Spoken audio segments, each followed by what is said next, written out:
Greetings, everyone, and welcome. Hello, hello. Happy Friday. Happy Friday to everybody. Hello. Oh my god, it's Cosplay Friday. Welcome in, everybody. Holy blue hair. Hello, hello, everybody. Greetings and welcome. Woohoo! Happy Friday. Nice to see you guys. Long time no see. Long time no see. Well, I'm in the mood to party. It's gonna be a good night. Everyone's favorite top. I have it in 3 colors. Because, you know, when a girl likes something, they really like it. So, I did wear this wig, Atomic. I was an alien last year? Not this past Halloween, but the Halloween before that, and I actually did wear this wig. I was an alien with this wig. That was my cosplay. I love strawberry shortcake. Let's get some music playing in the background. All right. Saggy and Jube Cause. Thanks for the follows, guys. Thank you. Welcome in. Let me say my highs and my hellos to everybody as we get started with a lovely Friday stream. The topic today, exclamation Discord. Okay, everyone can be a guest as long as you have a microphone. Okay, you need a mic to come on and be a caller. But the topic today, and I've never addressed anything like this, so it should be interesting, but it is childhood trauma. Dun dun dun. Have you ever experienced a situation you didn't realize the lasting effects and what it did to your little heart? You could be the next caller. Okay. So, guys, let's say our highs and hellos. Ty Guy, thank you for that tailgate party. For that little pre-party, Ty Guy, I think you were first today. Also, you were in Discord asking if I was going to be going live today, so thank you for that. You are first today, Ty Guy. Gertie Girlie's here. Welcome in, Gertie. Happy Friday, girl. Nice to see you. Nice to see you, Gertie. Becca. Hello, Becca.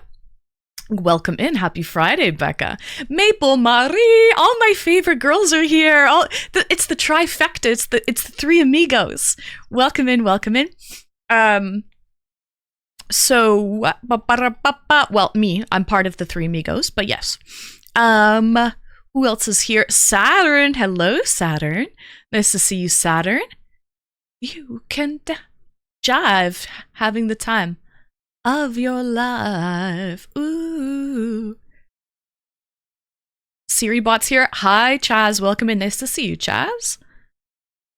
Joer's here. Hawker. She likes my tongue. Hello, guys. Welcome in. Okay. Real Deal. Hi, welcome in, Real Deal. Nice to see you, Real. Okay. Siri's talking to me right now. It's really weird. Oh, because I said Siribot.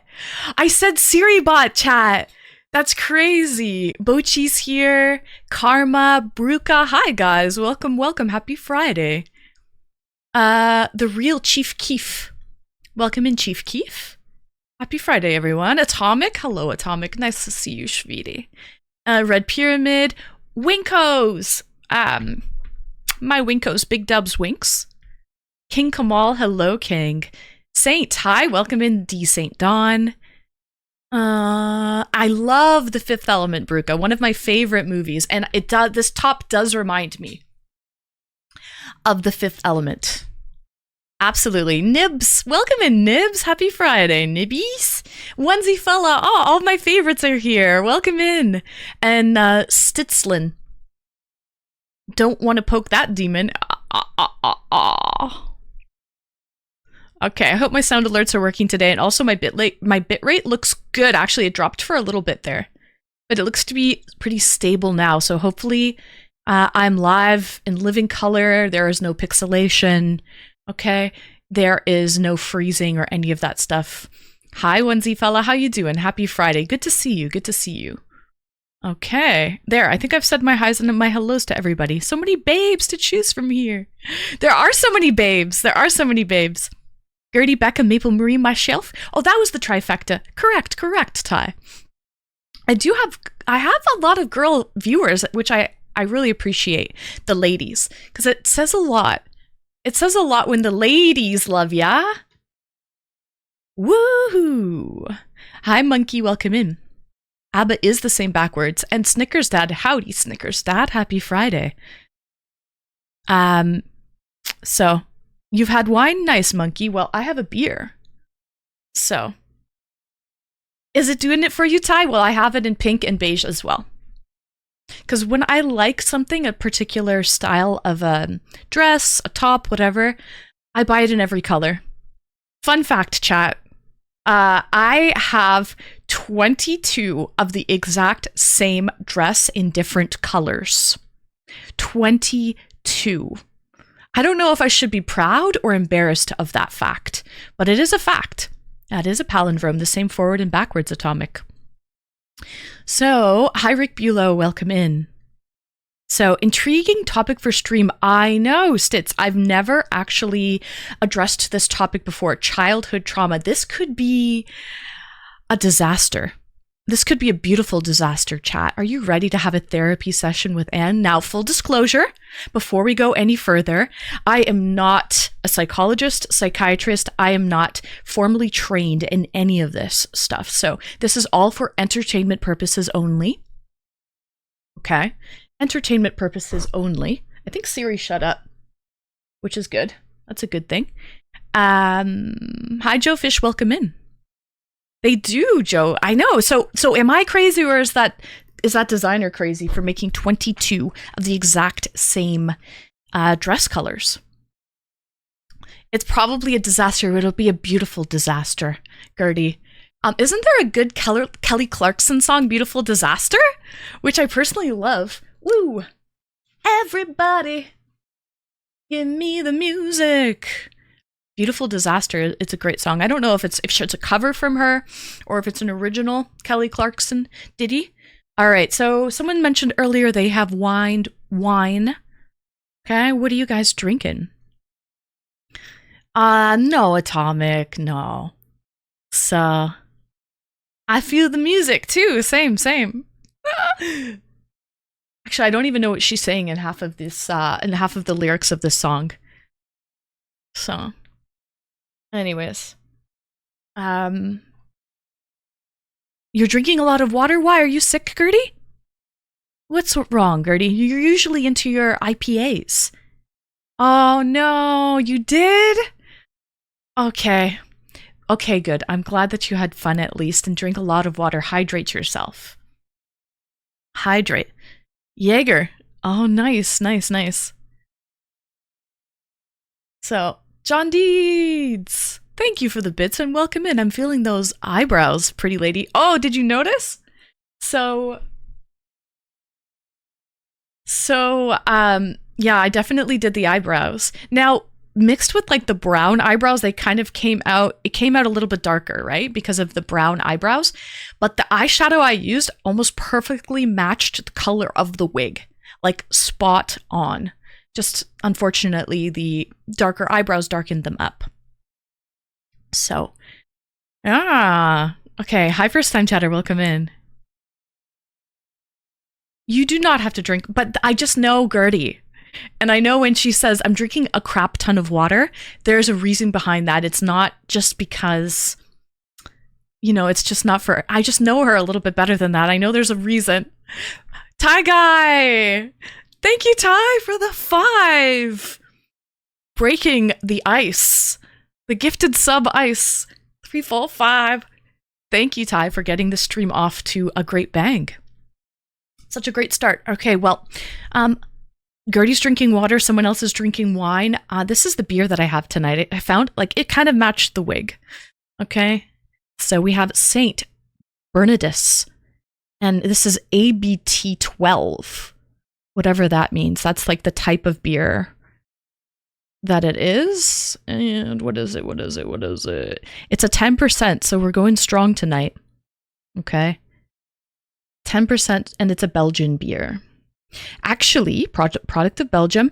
As you can tell, there's a monk on the label. This was made by monks. Monks made this beer, which is actually pretty common. So this might go one of two ways. Either lighthearted with a childhood trauma, or we can go opening some deep wounds for some people. I know. So we have to be gentle, okay? Please, everyone be gentle. And also, when I say childhood trauma, I don't really mean that in a bad way. I know it sounds bad. I didn't really know any other way to say it. But like, okay, I will start with my own story. Let me pour a drink. But I don't really have that much childhood trauma that I know of per se, okay? But there is one thing that sort of resonates with me. And then it wasn't until years later that I looked back and I'm like, wow, that really affected me. Like it really affected me, and I didn't realize it at the time. It was just sort of lighthearted. And I'll explain shortly, but sometimes you don't realize that when you're a child, you're so impressionable, and just something that someone says can really resonate with you and have long-term repercussions. That could either be good or bad. Okay, so used to drink these beers when I went surfing. Really? Shut up, Atomic. That was such a dark one. We'll go. This is Friday. We will take it because it... Oh my god! Fuck. Uh-oh. The beer didn't like that one, Atomic. It's making a mess. Hold on. Thank goodness I have napkins. Clean up. It's like exploding right now, just so you guys know. All I did was, I didn't shake it, I swear. Some of this beer is under pressure. Under pressure. Atomic. Karma, what are you doing to me? What are you doing to me, Atomic? It's really gaseous. It is a dark beer, yes. Hence the color of the beer. Hence the color of the beer. It is a dark beer. It's also a very gaseous beer. It made a disaster on my mouse pad, but hopefully we can clean that up. Okay. Karma, man, what happened here? I heard you say that dark joke, and this dark beer fought back. Okay. Happens to me all the time, Monkey, but this was like, usually sometimes it will foam a little bit at the top and slowly, but this was just, I opened it, I swear I didn't shake it or anything. It's been sitting in my fridge for quite some time, like weeks. And yeah, I didn't shake it or anything. Look how much I lost here. Yeah, and it just kind of, I cracked it and it just went crazy. Danny, thanks for the follow, Danny. All right. Childhood trauma. Maybe this beer had a lot of childhood trauma. Maybe being made by monks in a monastery just really gave it a lot of trauma. Who knows? I'm sad for the waste. I am too, Monkey. You know what? That was fucking out of my control. Okay, sometimes chat, things are out of your control. And you have to just accept that. That's a good life lesson. A great life lesson, for sure. So, yeah, it is a dark beer. It's a dark Belgian beer, and it's a 10% beer made by monks. Hi, Lord Guambos. You look different. Must be the Backstreet Boys. Must be Lord Guambos. I'm living my best life here. Well, the topic today is childhood trauma, so I thought I would play some oldies, but some goodies for the playlist, okay? Since we are going to go way back, it's going to be a way back playback here. Rock your body, yeah. Okay, so thank goodness I have a lot of napkins on deck here, because there was a lot. There's still some. We salvaged quite a lot. Maybe I won't burp as much too, because it seems like it let out a lot of gas. All right, well, guys, I'll show you what Ooh, now this is an oldie, man. This is an oldie. This is Elvis. Eesh. Let's rock. Okay. Same. Elvis is great. The King. All right, guys, happy Friday. Thank you for being here. Okay. Oh, let me scroll down. By the way, !Discord. If anybody wants to pop in and break the ice about their childhood trauma. Now, this could be just impressionable childhood memories. Okay, maybe I should rephrase. Impressionable childhood memories, good or bad. How about that? Okay, it didn't have the same ring to it for the title, so that's why I didn't use it, but let's rephrase. Impressionable childhood trauma, good or bad. Okay? Guys, cheers. Happy Friday. Thank you for being here.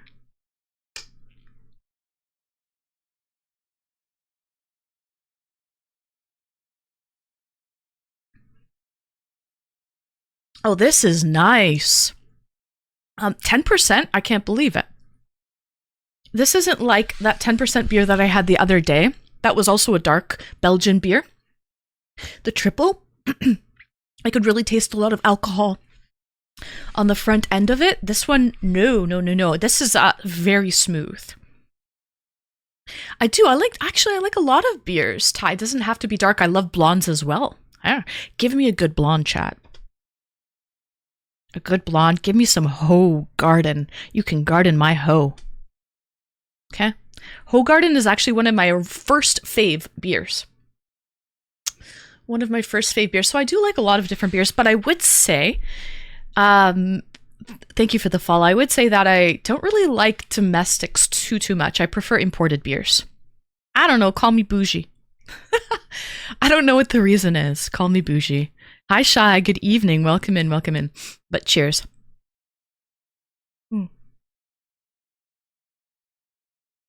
All right. Hi, all. Hi, Feeton. Welcome. So, this is also a good one. Such a good one.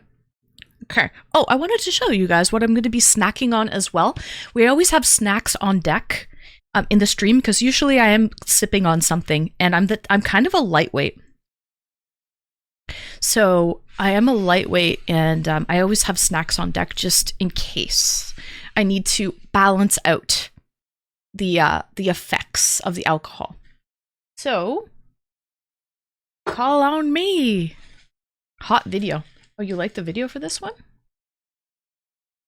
Okay, where's my color?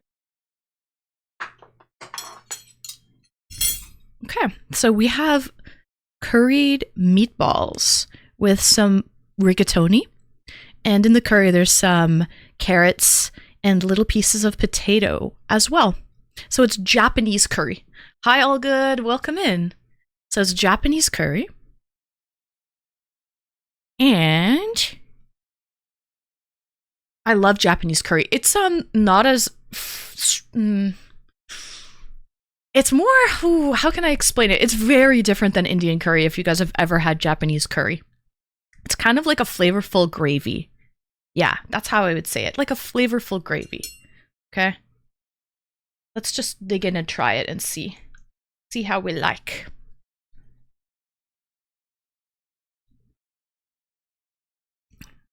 Like a spiced gravy, though. Very spiced.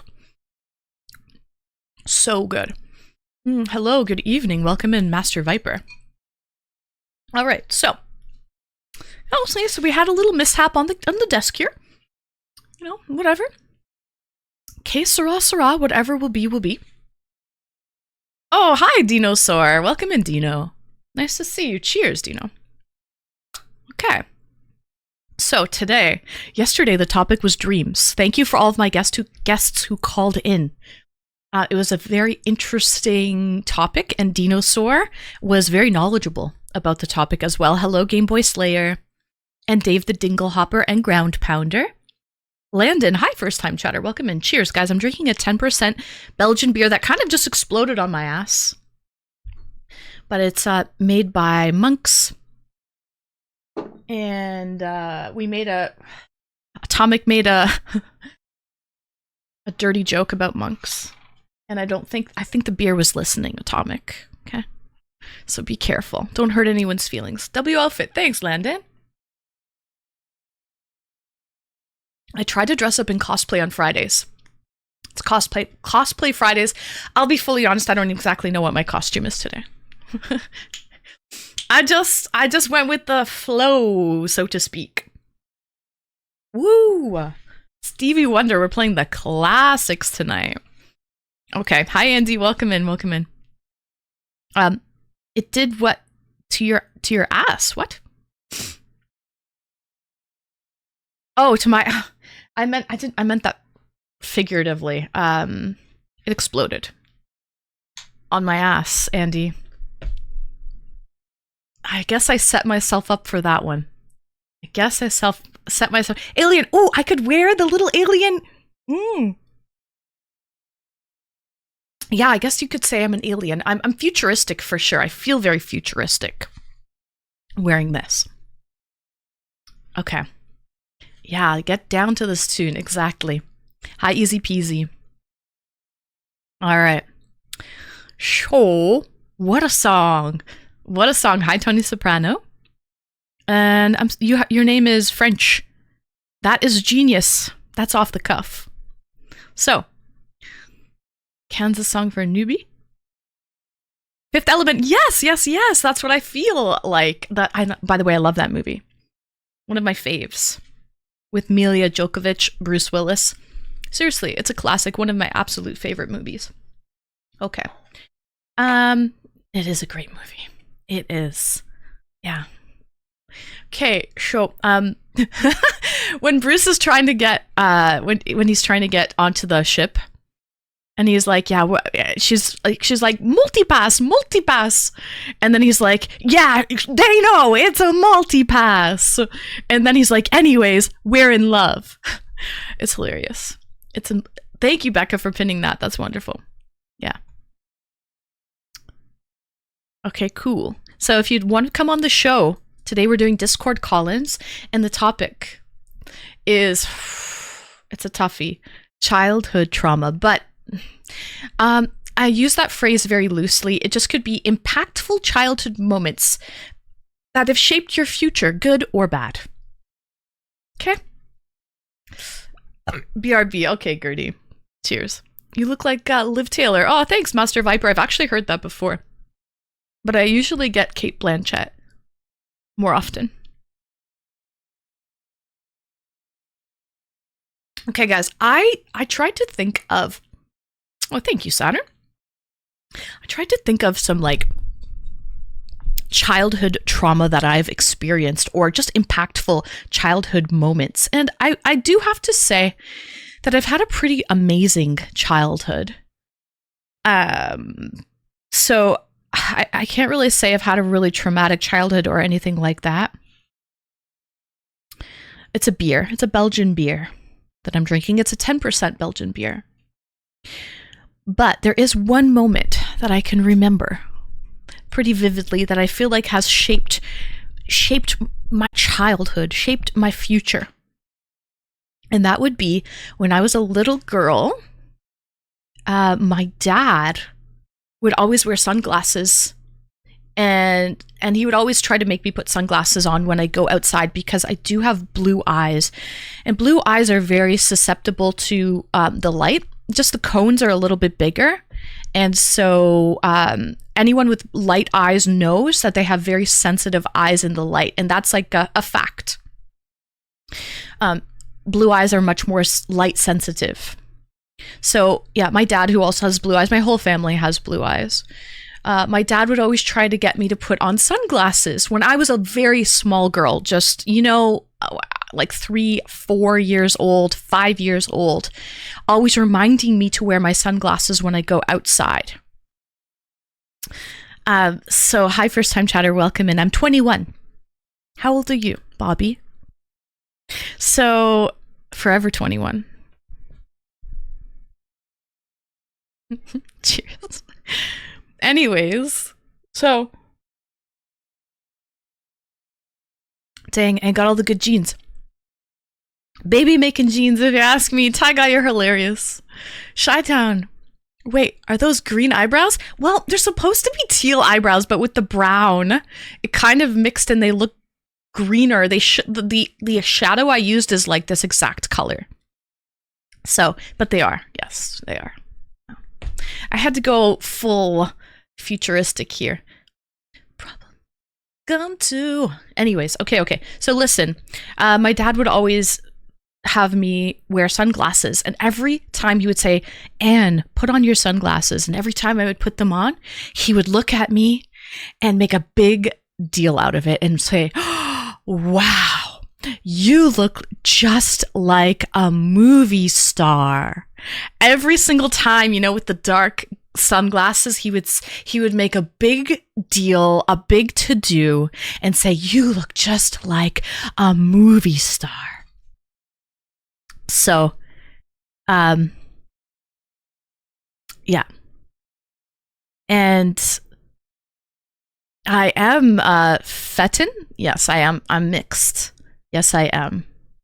So, that is my lineage, my heritage. Anyway, so then, as you go through school and your parents ask you and your teachers ask you, okay, like, what do you want to be when you grow up? I just always thought that being a movie star was so amazing and so cool. So I wanted to be a movie star when I grew up. That was like what I wanted to be and what I wanted to do, because I just thought it was like the coolest thing to be a movie star. Okay. And as I got older, I started thinking back and I thought, why did my dad why was he so melodramatic when I would put on sunglasses and say, I look just like a movie star? And then I freaking thought to myself as I got older, right? And I'm like, wait a minute. He probably just said that so that I would keep the sunglasses on and want to look like a movie star, like cosplay a little bit as a child.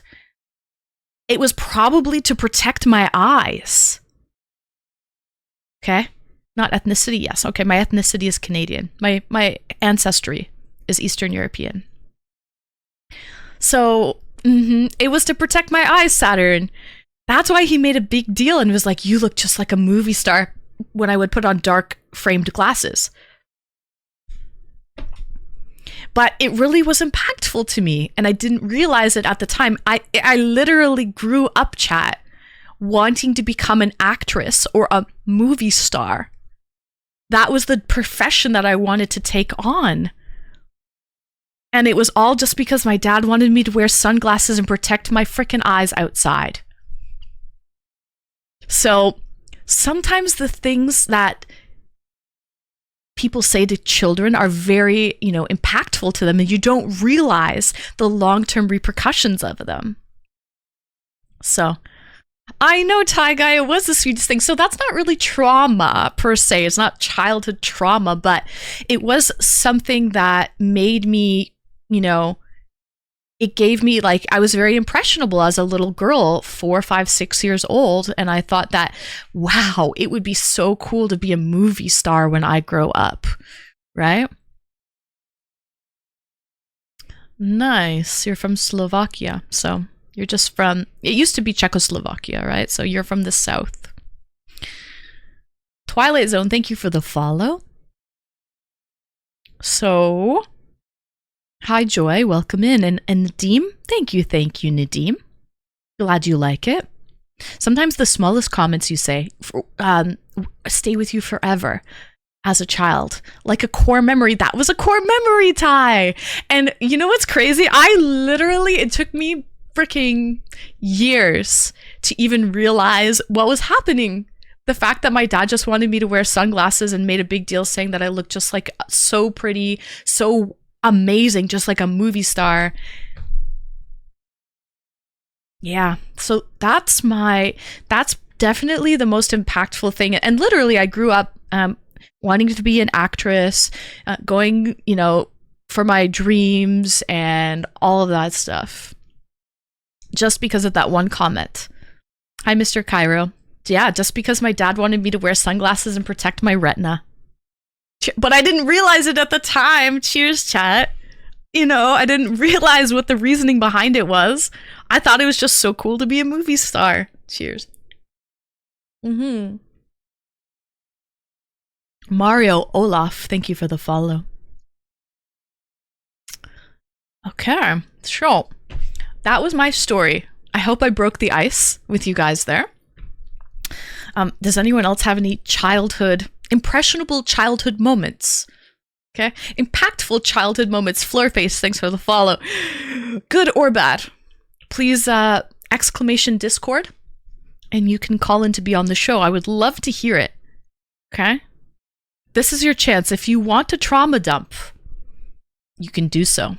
Tonight's your night. Tonight is your night, bro. Tonight is your night, bro. Okay? Normally, I don't encourage that, but so we've never had a call-in show like this. And full disclosure, it's for entertainment purposes only, as you can probably tell. Okay, it's Friday night. I'm dressed up in cosplay. I am not a licensed professional to help you in any way, shape, or form. Okay, so full disclosure on that point. Oh, this is a great song.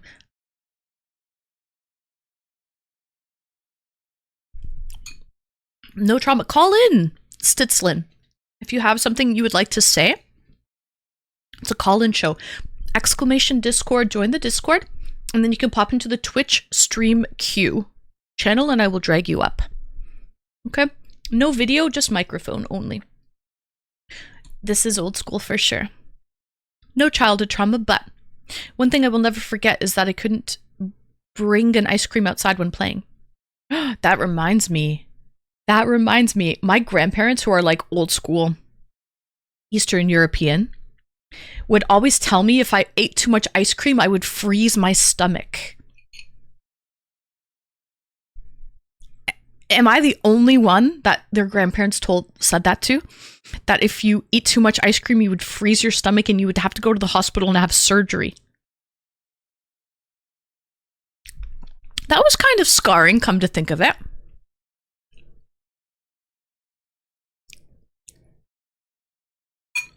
You've never heard that one? Oh, it's just me then. As I've gotten older,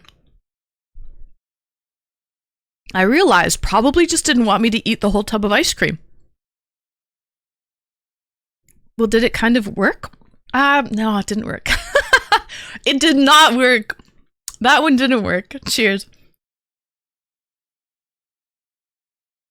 No, it wasn't a Canadian thing for sure. My grandparents are not Canadian. I'm definitely Eastern European. Must have been an Eastern European thing. So, as a toddler, like 3 or 4, I used to ride my Australian Shepherd. Oh no, wait, back to my mom. And my mom told me I'm the best cowboy. Pretty sure that's why I love horses and I have a job working with them. Oh, do you really, Ty? And why they hold a special place in my heart. See? Because your mom, like, she didn't idolize being a cowboy, but she made it like such a great thing, right? And you're like, wow, being a cowboy is so great. So it's kind of like the whole movie star thing with my dad when I would put on sunglasses and he made a big deal of it, trying to just get me to keep on my sunglasses to protect my eyes from the sun. So, Kubricks, welcome in. Hello, hello. And hi, first time chatter. Oh my gosh. Yes. Hasselhoff. Hasselhoff. Exactly. Kind of like, and I know you've heard this before, or if you eat a watermelon or an apple, if you eat the seeds, you will grow, a tree will start growing, right? Or there's another one, chat. What about gum? If you swallow your gum, it will stay, it won't digest, and it will stay in there for like 7 years or whatever. Excuse me. So there you go, Bochi, exactly, swallowing the gum. That's another thing, right? All BS. Did it scar us a little bit? Did it scar you guys? It didn't do anything for me, I'll be honest. I would still, well, I wouldn't really eat apple seeds. Fun fact. Actually, it's not that fun, but fact. Apple seeds, they have trace elements of, is it arsenic in apple seeds? They're actually not good to eat. So maybe that's why our parents did not want us to eat apple seeds. So when I was a toddler, I sang the song over and over. It was Save All Your Kisses for Me. I believe that song did well at the Eurovision Song Contest. But why did you sing that, Mr. Cairo? Why did you sing that? That doesn't explain anything.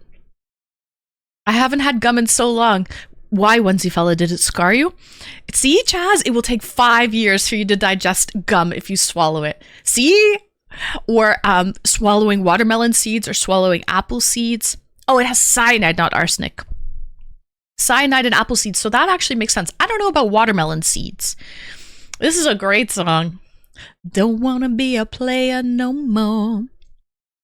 So that's why they upset the tummy. I actually don't ever eat apple seeds. I've had watermelon seeds though, they're fine. Oh, cherry seeds contain cyanide. Yes, so even cherry wood, cherry leaves, it's all toxic. It's toxic for birds. Yeah, so you do have to be very careful with cherry wood and whatnot. If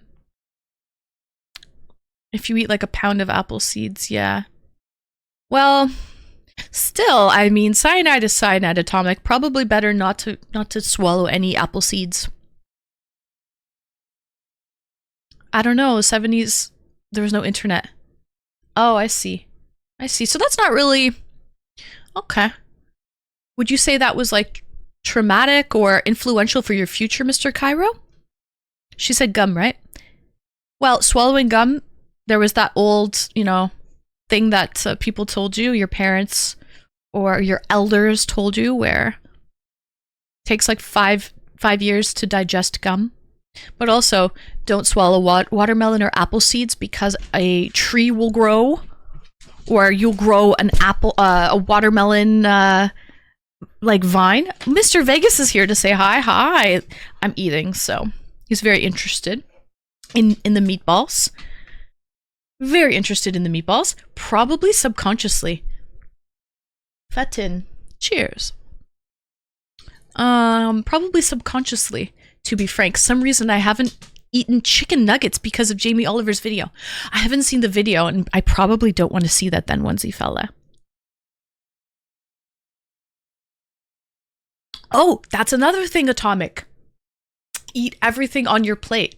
So that would be a great discussion for Colin. My parents never made me eat everything on my plate, but my dad would always make me try a bite of everything new. And I think that was actually beneficial to me. My music has good power. Thank you, Made in Germany. Welcome in. So,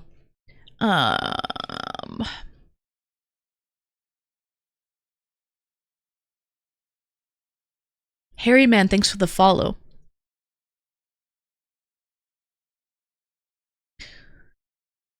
My parents said if you don't eat all of your food that it's no good because there are starving children in Africa. I've heard that too. But my parents never really said that to me. They never said that to me. Oh, Ace of Base. Oh yeah. Oh yeah. I never finished meals because I thought it would make me fat. You cared about your weight, Mr. Cairo? As a young boy growing up, you cared about getting fat? That's interesting. You did? That would be something to call in about, Mr. Cairo. But no, okay, so here's another thing that's not trauma per se, but definitely an influential childhood parenting practice that I think really shaped me as an adult. And I actually commend my family for doing this, was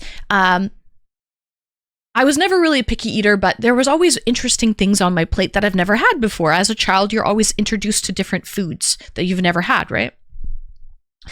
And my parents, especially my dad, would always say, you don't have to eat the whole thing, but you do have to try at least a bite.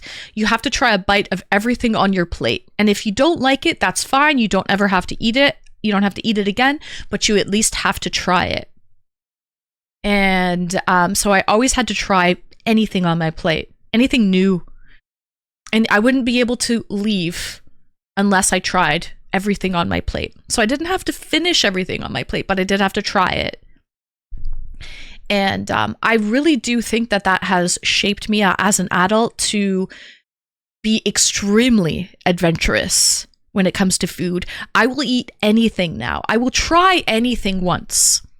If I don't like it, there are foods I don't like.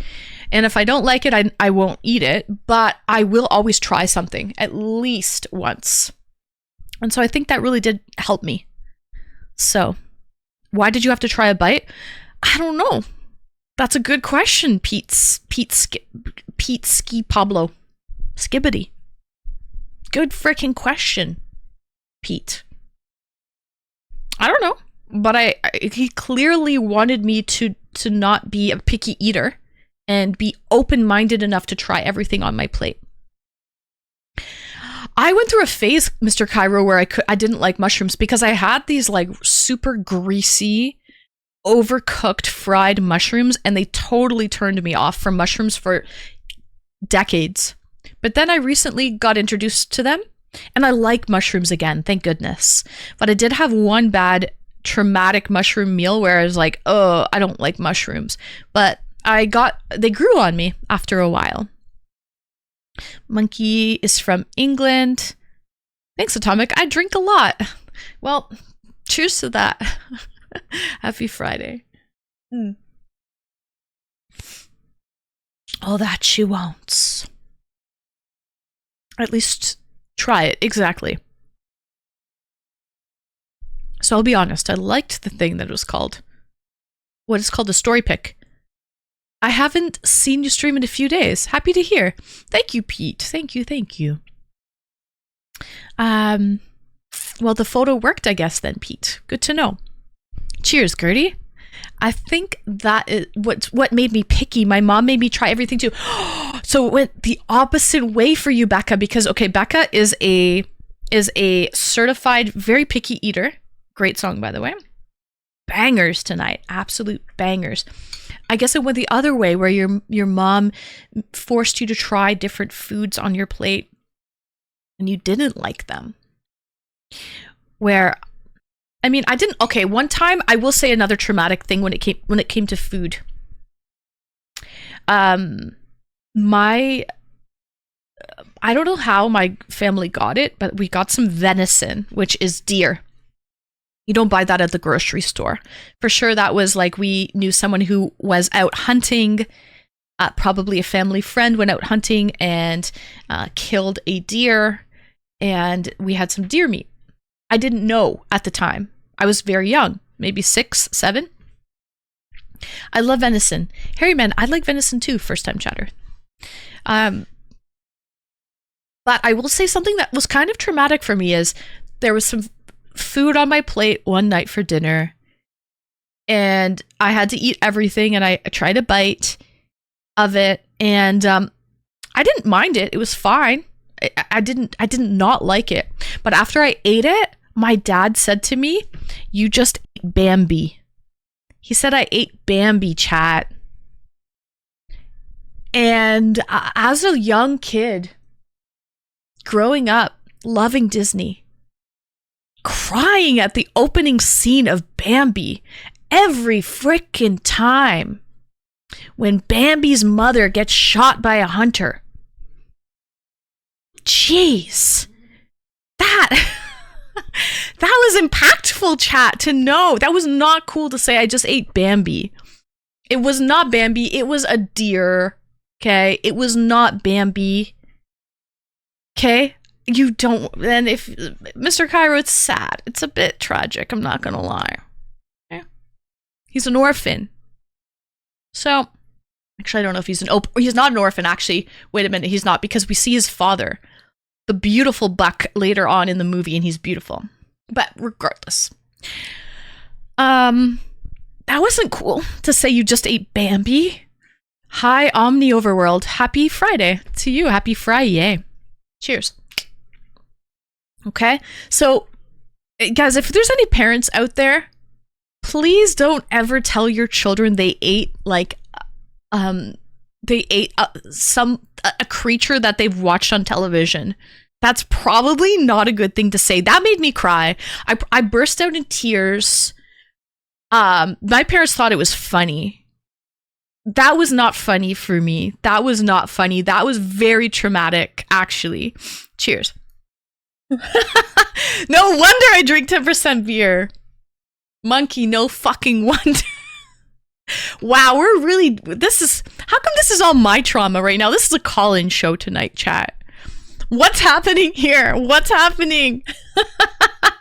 I'm just like, I'm the only one trauma dumping around these parts.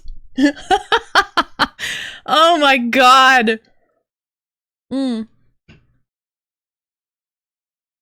Wide enough, baby. If you need me, call me. No matter where you are. How far? Anyway. Yeah, man. Okay, that was, I cried for sure for a long time with that one. So, I love your music. Thank you, Monkey. Thank you. It's just a playlist on Spotify. I can't take the credit. I didn't make the playlist. I just picked it. That's freaking harsh. Don't ever say that you ate Bambi. Bambi was tasty, Monkey. And that's probably why I cried even more. Asselhoff. Thank you for the follow. That's probably why I cried even harder, because I was so guilty that I liked Bambi. That Bambi was tasty. And I was so like, oh man, I felt like I sold myself out. That's what I felt like. I felt like I sold myself out for eating Bambi and liking Bambi. Old Yeller also trauma-inducing as well. The dog died. Old Yeller, or what about Lassie? But why was Old Yeller traumatizing? This song does remind me of Guardians as well. I mean, I knew it before Guardians though. Venison tenderloin or deer tender or beef tenderloin? We got a raid! Who is that, Brumal? In the moonlight, like I'm a domino. Every second is a highlight. Don't ever let me go.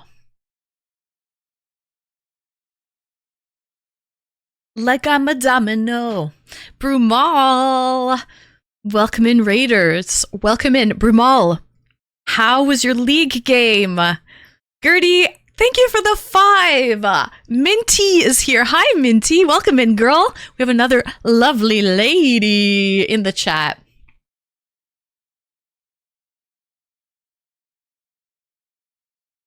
Gertie, thank you for the 5.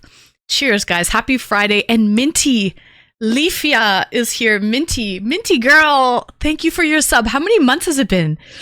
10 months. And Becca, thank you for the bits. We got a hype train in the station. Cheers.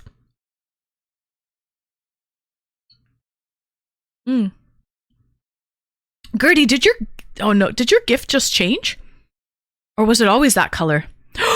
Gertie, your gift just changed. Your badge. Your gift sub badge just changed, Gertie. Cheers. Thank you so much. That's crazy. I think Vegas wants out. Give me a second. Mano, thank you for the follow. Becca, thanks for the bits. Minty, welcome in, girl. Cheers. We're talking childhood trauma. No one has called in. No one has called in yet. I'm just sitting here. Divulging all of my trauma. All of my childhood trauma.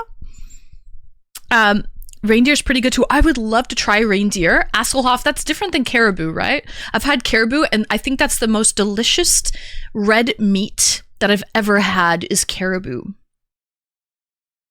And the reason being is caribou, they eat lichen, which is like, lichen will only grow in extremely clean environments. If there's any air pollution, etc., lichen will not grow. So they eat very clean. And I think that's why the meat tastes so clean with caribou. Give me 1 second. I think Vegas wants out.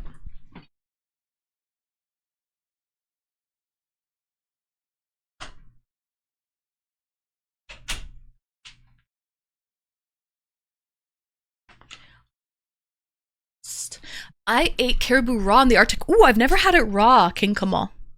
I didn't have it raw, but I loved it. Caribou was one of my favorite red meats of all time. Thank you, Stitzlin. They're inventing new colors for Gertie. King Kamal? I wouldn't doubt that. I would not doubt that. But some foreigners, think they're always eating Rudolph. Hasselhoff, where are you from? Are you from Greenland? Denmark? Where are you from? Finland? You're not from Germany, are you?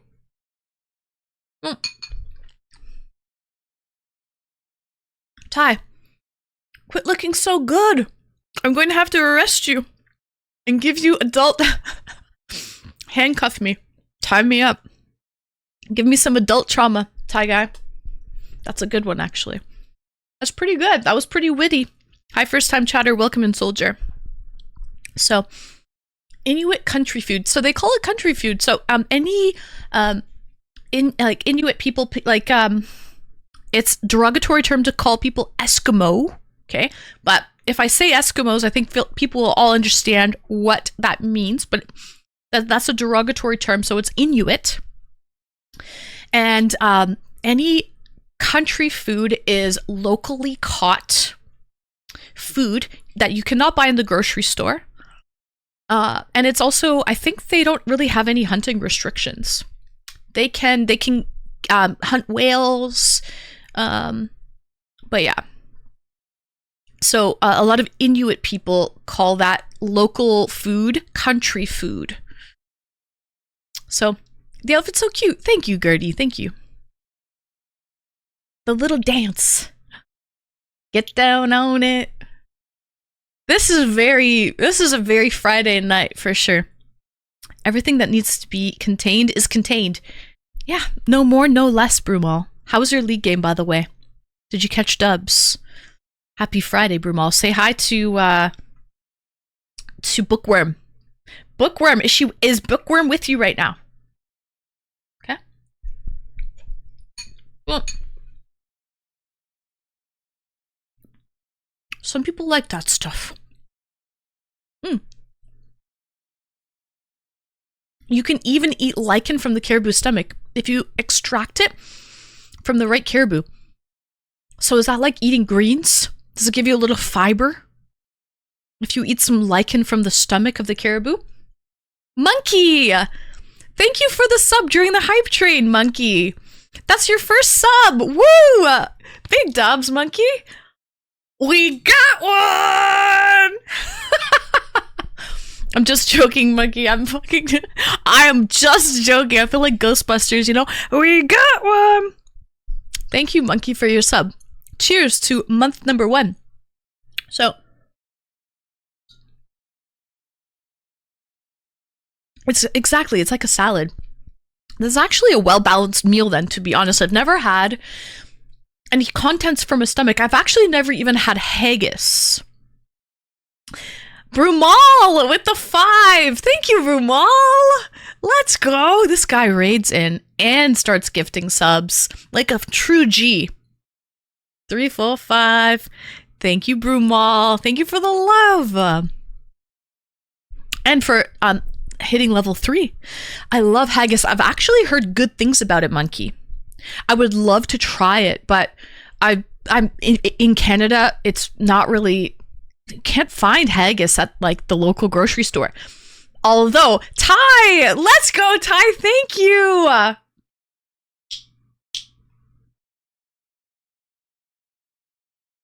Ty guy. My Ty guy! My Ty guy! Thank you for the 5. I feel like this outfit is very bondage, to be honest. I feel like everything's a little bit compressed. And that's not a bad thing. Not a bad thing. By the way, I'm just going to brush my beautiful teal-colored locks. Get them going. Get them nice in their place. Anyways, Mambo number 5. Yes. I love that song. Not gonna lie. I missed it. Where'd it go? I think he likes the jiggle. I mean, don't we all? Come on. Don't we all? It's like a waterbed.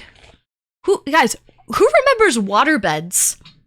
I was always envious of anyone who had a waterbed.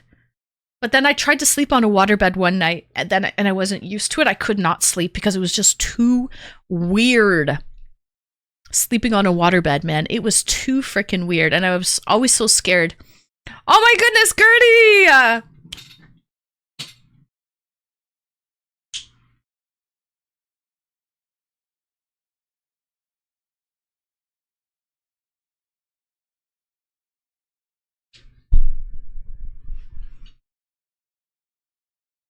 Can never let me have the spotlight.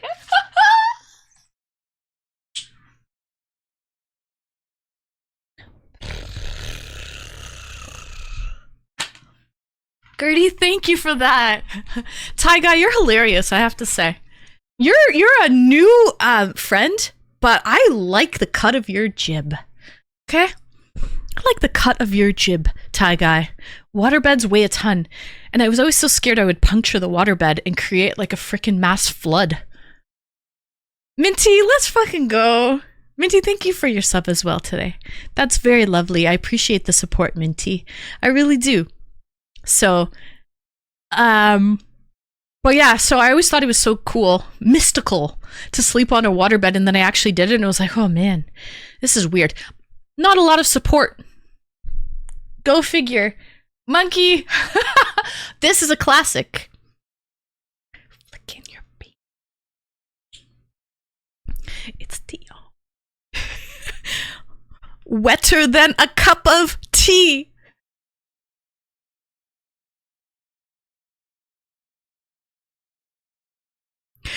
Shout out to Red Spectre for making that one for me. That one is a classic. A classic in the channel. Monkey, thank you for redeeming that.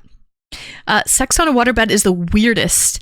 Oh, I believe that, because you really have to balance with the waves. You have to be a surfer, Ty Guy. It's like you have to know how to surf. Guys, Level 8 Hype Train, what the heckaroonies?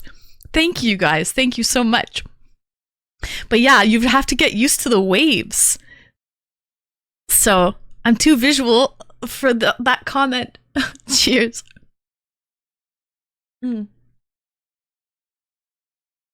You had a waterbed for 5 years? How was your back though? Monkey! Give me a...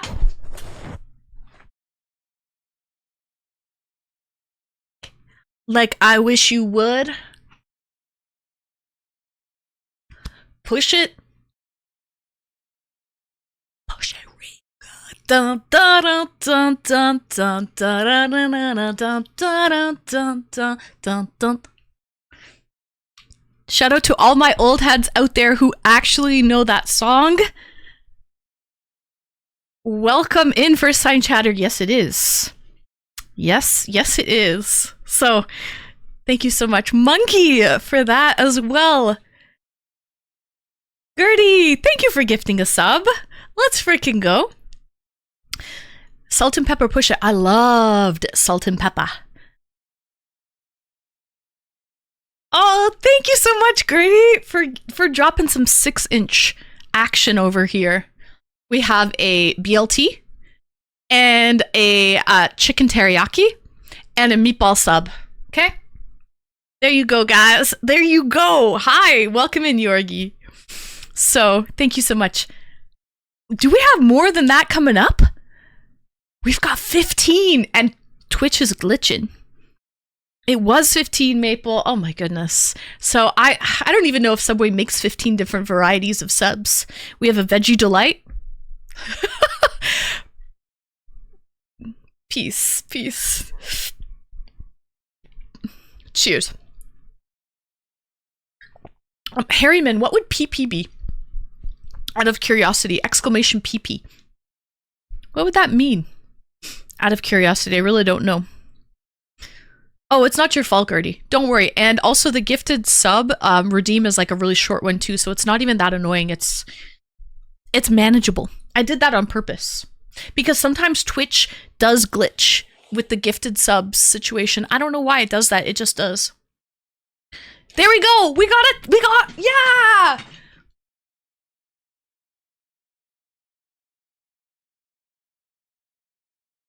Who sees a chicken dance on Twitch?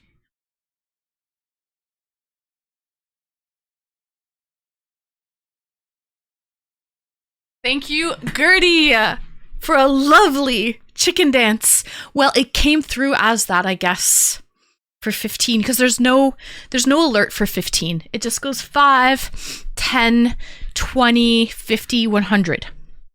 So it kind of went on to the default of at 50 for 10. So thank you for the 15 gifted, Gertie. Thank you. I appreciate that. So we got a lovely chicken dance tonight as well. All right. Holy shit. This guy's going crazy in my fucking whispers.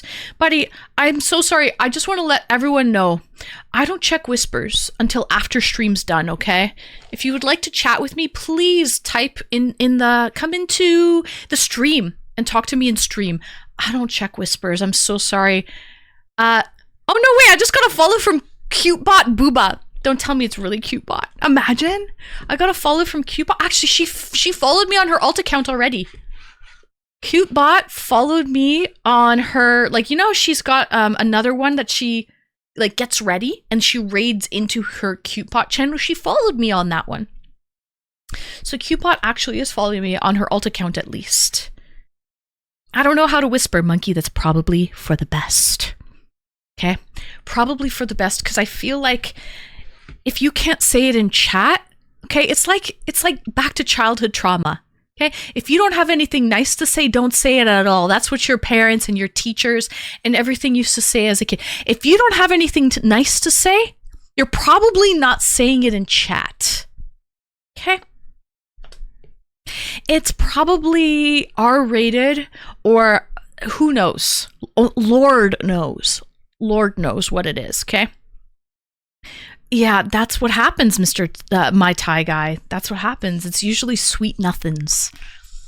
Sweet nothings. It's like, okay, if you really want to talk, come and chat. Okay, because sorry, I'm so sorry for the 40 messages, but I'm not reading them right now. I apologize. So, come into the light, whisper and talk with, hey, little mama, let me whisper in your ear. Come on into the chat. Come into the light. Thanks for the follow. All right. So, is the one guy still sending you crazy messages while you stream? Not that guy. That guy got blocked. And rightly so. This is a new guy. Yeah, there's always some guy, Rack. There's always some guy. The last sweet nothing I whispered to Dan was, hey, do you want to go to prom? I wish you said that, Ty. Snazzy. Snazzy. We have a Twitch baby. 9 magical months. Snazzy Buffalo. Another beautiful lady. Guys, we've had Snazzy Buffalo with 9 months today. We have our baby. Have we thought of names, Snaz? Welcome in. Minty subbed earlier. Another beautiful lady. Gertie Girly, Becca, Maple Marie. We got so many lovely ladies. Guys, I just want to say a shout out to all the ladies in the chat right now. Thank you for hanging out. Thank you for appreciating me. And this is only to the ladies, okay? Because it can be an ugly fucking world out there, as we all know, chat. It can be a very ugly world. And I would just like to say that these lovely ladies bring some beauty and bring some positivity to the chat. They bring a little estrogen. They help balance out a whole lot of tea. Okay? And it's actually a beautiful thing. It really is. So thank you so much, ladies, for being here. Piss off. No, Monkey. They can stay. With pleasure. With pleasure. Cheers, ladies. True. Exactly. Alana, are you a lady? Yeah. I do appreciate my lovely ladies. You make it easy to be around. You're so thoughtful and kind. Oh, Minty, stop. Stop it right now. We're talking childhood trauma. Not making Anne blush, Minty. Just thinking out loud, sorry. Listen, Linda, listen. It's a great song. Selena, R.I.P. to Selena. Big up to the girl supporting. Exactly. Like, I just wanted to take a moment to actually say that.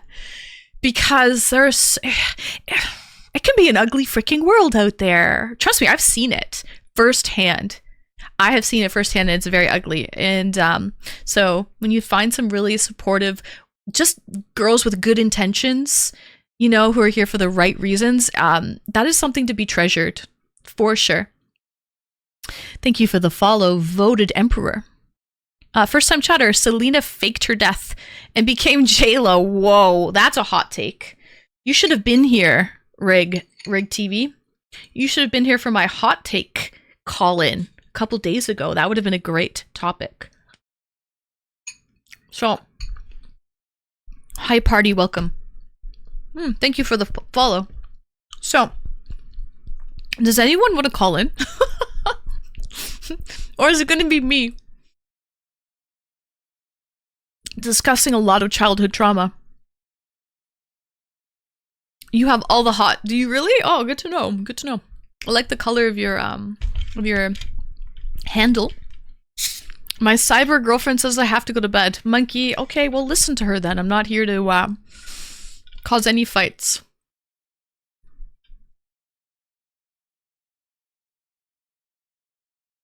That's a very hot take there, Asselhoff. Don't put your tongue to frozen seal. The skin will rip it off. Asselhoff, I've actually had seal before. We eat seal in Canada, like especially Eastern Canada. There's a lot of seal in like Newfoundland. And the seal, I didn't like seal at all. I hated it, to be honest. I would never eat it again. There's actually a Newfoundland. Guys, how's my bitrate? It looks horrible right now. I hope I'm not dropping frames. It looks bad, actually.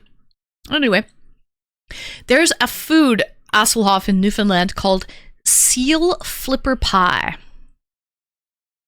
It's fine? Okay, King Kamal. As long as you say so. You have French in you? I do not, Monkey. No. Seal flipper pie, and it's, as you would think it is, it's like a meat pie with like a pastry shell, but inside is like seal flippers. Like the fins of a seal, and like a gravy. Is it? Okay, good, King. Good to know, because I can see the bitrate is like dropping a lot right now. So, you think the beer's kicking in? No, it's not. I'm actually looking at the bitrate. So, yeah, seal flipper pie, disgusting. So gross. Kind of tastes like so seal meat is extremely dark. It's almost black. Good song. The meat is almost black, and it tastes like fish. Probably because seals just, their whole diet is fish. So, hi first time chatter. First time from the Netherlands. Oh, nice. Welcome in. Nice to see you. Greetings from Canada. Hi. Yeah, so seal was a no-go for me. I would never eat it again. Hi, Doc. Is it lagging? Because it looks like I'm dropping a lot of frames right now. But we'll see. I may have to switch servers. Hopefully not. Hopefully not. I've been live for over an hour and everything's been okay. Fingers crossed. All right. Alan! Okay. Ooh, shit. I apologize. Okay. Let's bring him in. Alan. You don't have to say who you are in stream, so we don't have to mix that up if you don't want to dox your real name. Okay. All right, here we go. Let's bring in our first caller. I'm excited. Let's turn the music down a little bit. Okay, here we go. I've never looked at seal as a food source. It's definitely a food source here in Canada, and it's a little controversial. Also, we use the fur, and that is definitely a controversial topic. But regardless, let's bring in our first caller of the night. I'm so glad someone's in here to break the seal. Hello, welcome in.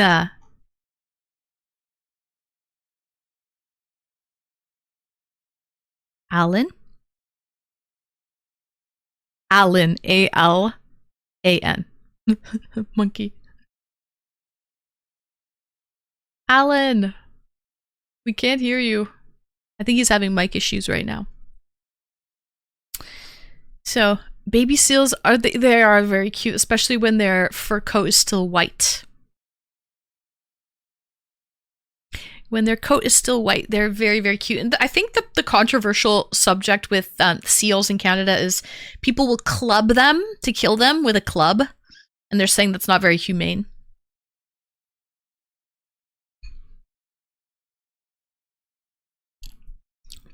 Exactly.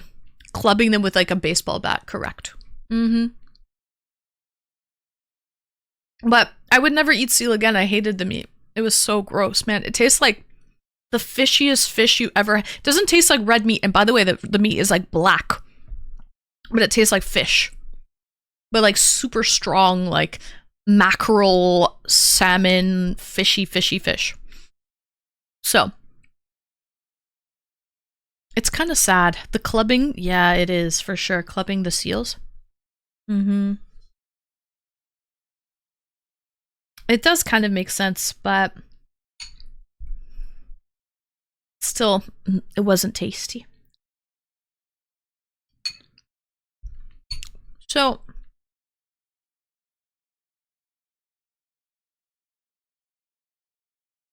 I was going to make a joke about clubbing baby seals, but I just thank you. Thank you, Ty, for deciding against that.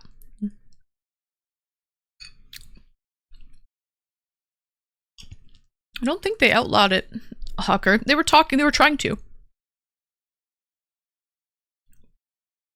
I'm not eating seal. I'm having a meatball, though. We have some Japanese curry. A meatball with some rigatoni. Oh, Alan should be back shortly. Cheers. Thank you, Minty. Guys, what did you eat for dinner? Did you order in? Did you cook something? I know it's Friday, so sometimes people are a little bit lazy. It's a lazy Friday. Maybe you picked up pizza, got some fast food on the way home. You had applesauce for dinner? Pizza, Thai guy, that's very typical, I think, on a Friday. Definitely pizza on Fridays.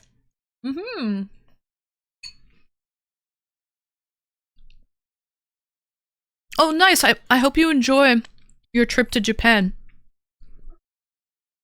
I went back in 2011, 2012, and I had a great time. Possibly Thai guy. Shh, don't tell anyone. So, I had pie and mash. Ooh, like a meat pie and mashed potatoes. What was in your meat pie? Was it chicken? I had kielbasa with sauerkraut. That's the food of my people. Minty. Minty. I love that. And you made it spicy too. Perfect. That would be like an ideal meal for me, Minty. Okay, we have a caller. As we're waiting for that one guy to... he's probably restarting his PC or something. We have another caller in the queue. So let's bring them in. Thank you. Thank you. Thank you. Slay. I am slaying. I'm slaying on a Friday.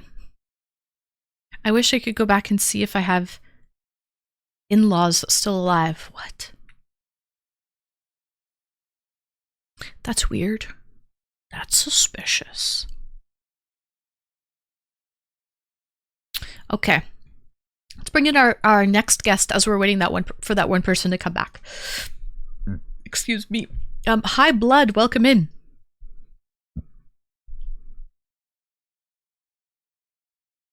Blood, you're live and on the air. Maybe you're AFK too. I have seen curried seal in the north. Really? Was it okay? So King Kamal, have you had seal? Do you like seal? Is it tasty for you? I personally did not like seal. I feel like even currying it would not disguise that extremely fishy taste.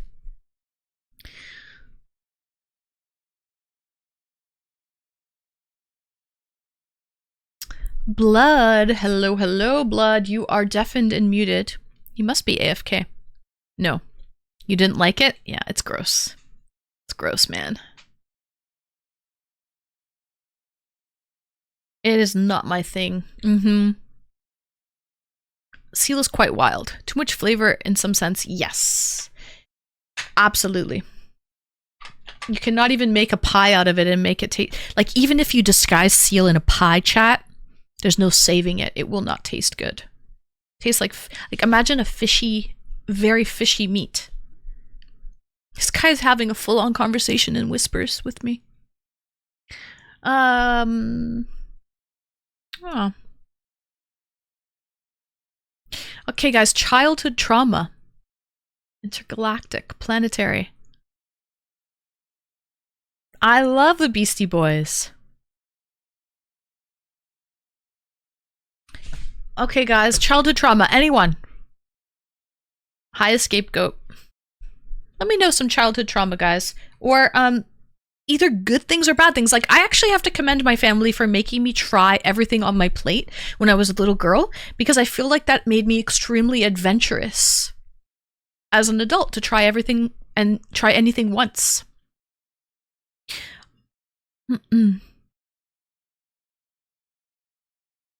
So I like a raw Arctic char, muktuk, which is whale, and lots of other things.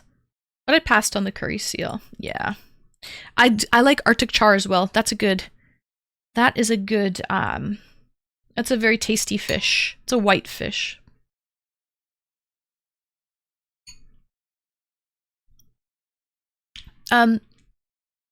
Tuscan Tamale Company? Or Tucson Tamale? Yeah, everyone's going to Red Note, which is the Chinese TikTok. But it seems like the Singaporean CEO of TikTok, I forget his name. He's Singaporean, not Chinese, though. He's been invited to Trump's inauguration. And it seems like probably Elon Musk is looking to buy TikTok. Go figure. I mean, we could have a whole conversation. What do we call that? When all of a few rich people run a country? Hello? Ooh, saved by the bell. Hello? Hi, Blood. Welcome in. Hey, I'm so sorry. I was on the phone. I'm so sorry. That's okay. So, what is the topic today? Childhood trauma. I don't really have nothing. Nothing? Then why did you call in? So I can talk to you? You are brutally honest, Blood, and I love that for you. John Franklin! Oh my god, we have a celebrity in the chat. John Franklin! John Franklin saved my burning children out of a building. John Franklin cured cancer. Wait. John Franklin. I do have something. You do, Blood? Okay. All right. Yeah. Does doing Jackass counts? Like doing Jackass move when I was younger? Does it count? Yeah, please elaborate, and we'll see if it counts. So, when I was younger, me, my siblings did Jackass move. I got on a bike and I crashed into the ditch, and I fall on purpose. Like, why did you fall on purpose, Blood? Because have you seen do you know who John Knoxville is? Johnny Knoxville, the one did the Jackass move. His name is Johnny Knoxville. Yes. I saw the That's when what's his name was snorting wasabi. The original Jackass I saw. Yeah, that's what I did when I was younger. So what did you do exactly? Like I pedal. Then I was pedaling right, and I like fall on purpose, and I got back up and I was crying, and the first time, so my friend, me and my friend, I was on a scooter. Both of us have a back scooter way. I fall down the floor, and I went to the hospital and them have to put like some kind of like some kind of put my glue my knee back together. That You had to get I was surgery I on your was knee. You literally hurt your knee with the whatever you were doing, and you had to get surgery on it. yeah, like I have to put glue my I have to Tendon, your glue. ligament, your MCL, No, ACL. my kneecap. Oh my goodness, blood. That's crazy. I think that was it. Well, that's definitely some like physical trauma for sure. Blood.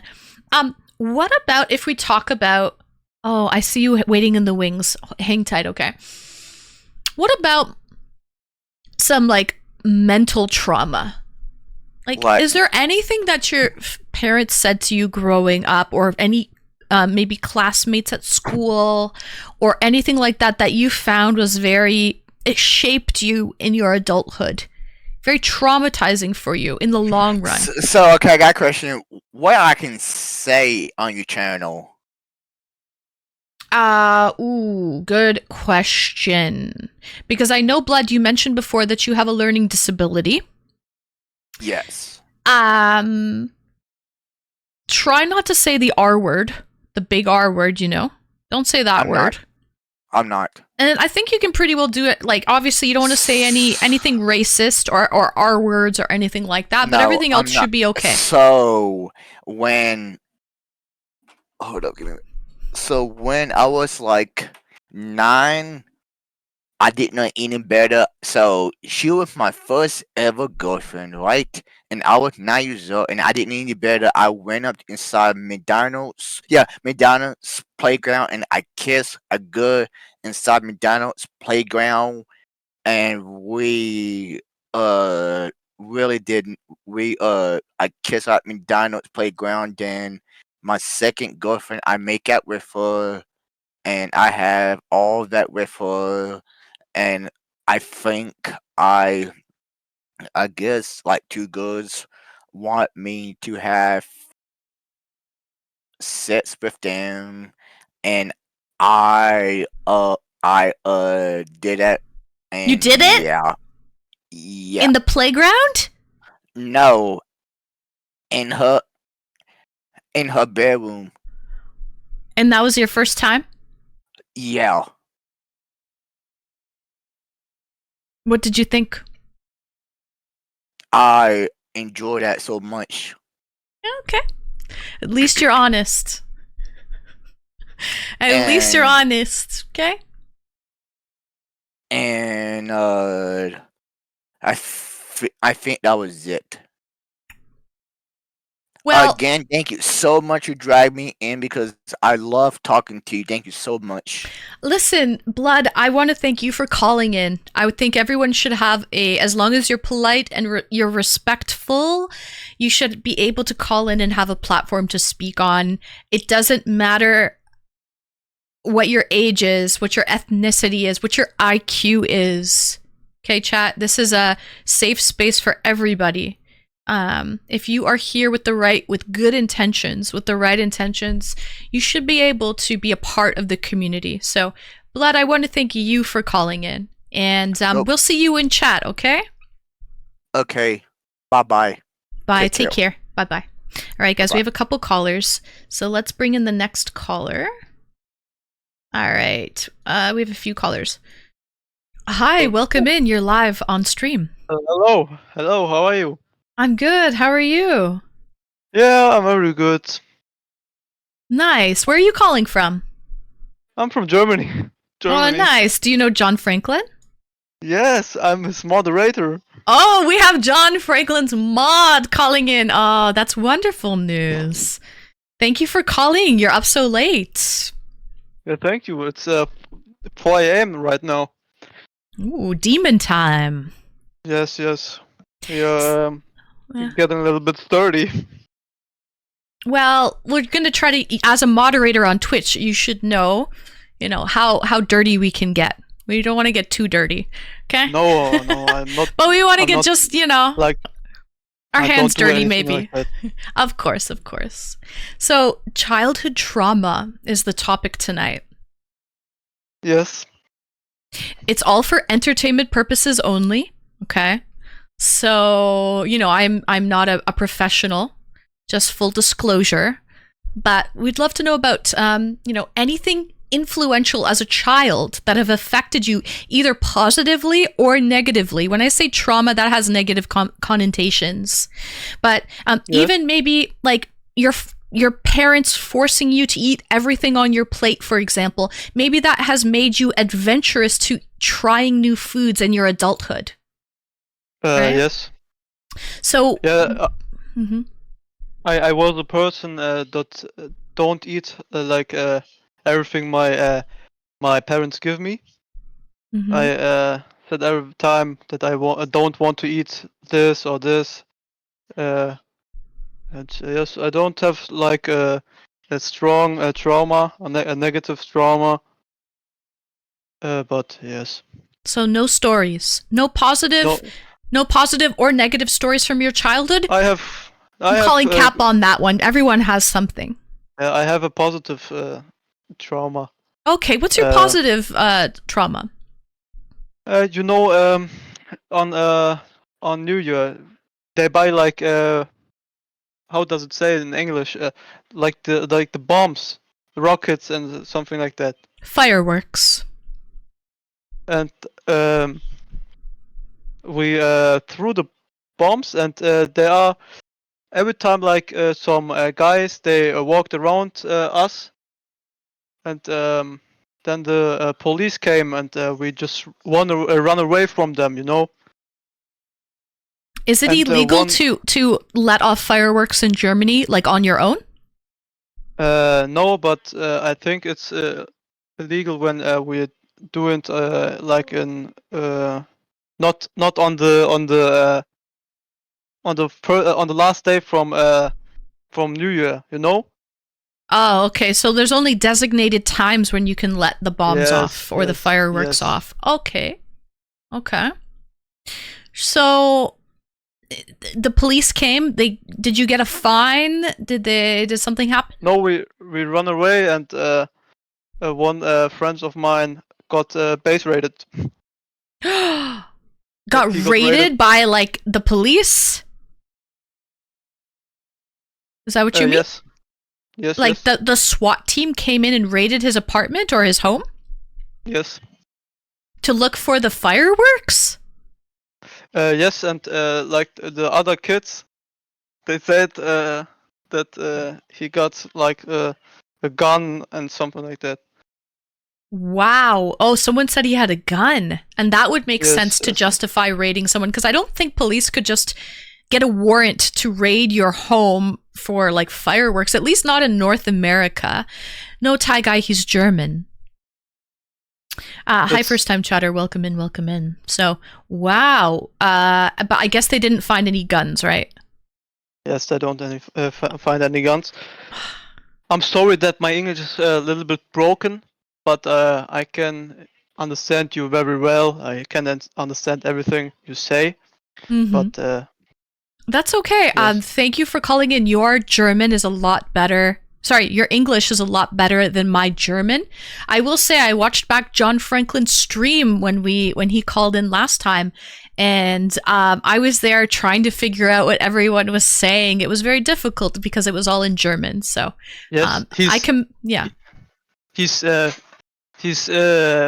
partying right now your stream. Oh, hi guys. Hello. He's dancing right now with music. Oh, wow. That's awesome. Shake your shit, John. I think he wants to come in to the call. I think he's waiting. He's waiting in the wings right now. We have a couple more people and we're going to bring John in, okay? Just so thank you for calling in and letting me know. Yes, absolutely. Can you move him with me? But I don't speak. I doesn't speak one time with John. He just made me a mod, but he don't speak with me.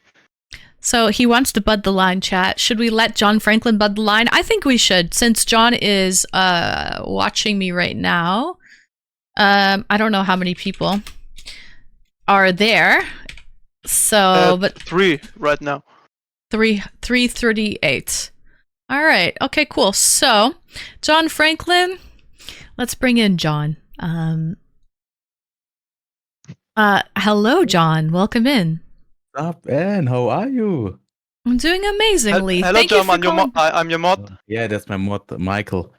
Ferox his name. You have to tell him you're his. I'm your mod. I'm he calling is, Cap yes. on that chat. First of all, I have to say your outfit is today very nice. What are you cosplaying? What is that? Gorgeous. I am dude. like very futuristic. Have you ever seen the movie The Fifth Element with Bruce Willis and Mila Djokovic? No, but we have to look it together. It's a great movie. It's classic. Last time Classic. you invited me to watch your cosplay with the cougar outfit, I was there. I You watched and missed was it, very but good. some of No, I your didn't miss it. I was there. viewers came through actually, and they were wondering where you were, and then because you weren't there, I think they left. No, I was lurking. I just watched like from my bed, you know. So do you think that this outfit is nicer than the cougar outfit? I can't see it well. I only see the top. Like, what's the full outfit? It's a skirt. A silver skirt. I'm Ah. wearing shorts, so but yeah. Well, it's nice. It's nice. It's futuristic. Yes, Mm-hmm. looks good. Looks good. Looks good on you. Thank you. So, what's the John, topic today? the topic today is a little bit interesting. Childhood trauma. Don't take that with negative connotations. Yes. When I say childhood trauma, that was just the best way to put it in the title. But maybe some impactful things that happened to you as a child that shaped who you are as an adult. So like good or bad. Okay, let me think. You know, my life is pretty tough, but it was very nice. When I was a kid, I was a little like not that in a good shape. I was a little chunky, you know. And in the football, they always, when you play soccer, Mhm. they always put me like in a defender place, you know. And as a kid, always I just run like a forward, and then I didn't came back because I was lazy and stuff. And that's why I think I never wanted to make some sport and other activities in my life, you know. That affected me a little bit, but it was very nice. But So you traumas, always wanted to be a forward. Yes, but I never could, you know. Mm-hmm. There's a lot of running regardless if you are defense or forward when you're playing football or soccer. That's one misconception. Like there's a lot, if you're playing soccer, there's running all of the time, unless you're just the goalie. Okay. The goalie, you're not really running, but, And but there's one more thing. Okay. I don't like spicy food because when I was a child, I thought this was a cucumber, but this was like a very spicy chili.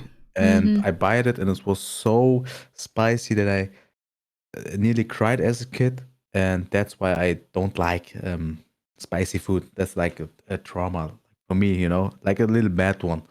Everyone says spicy food is the best, but I can't, you know. You just have to work your tolerance. But yeah, I feel that for sure. Oh, that's actually very traumatic, thinking you're biting into like a green pepper and it's a chili. Thank you for all the follows, everyone. But one question, what is your bad or good like trauma at your childhood? I mentioned it earlier, but I will keep mentioning. I have a few situations actually as I was waiting for people to call in. One thing that was very impactful for me was when I was a little girl, I have blue eyes, and my entire family has blue eyes.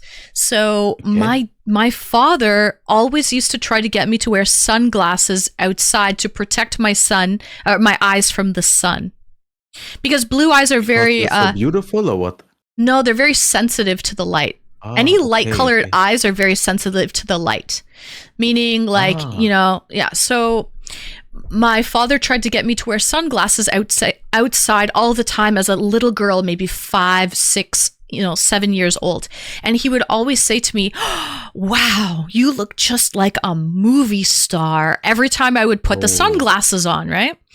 Making it like such a big deal.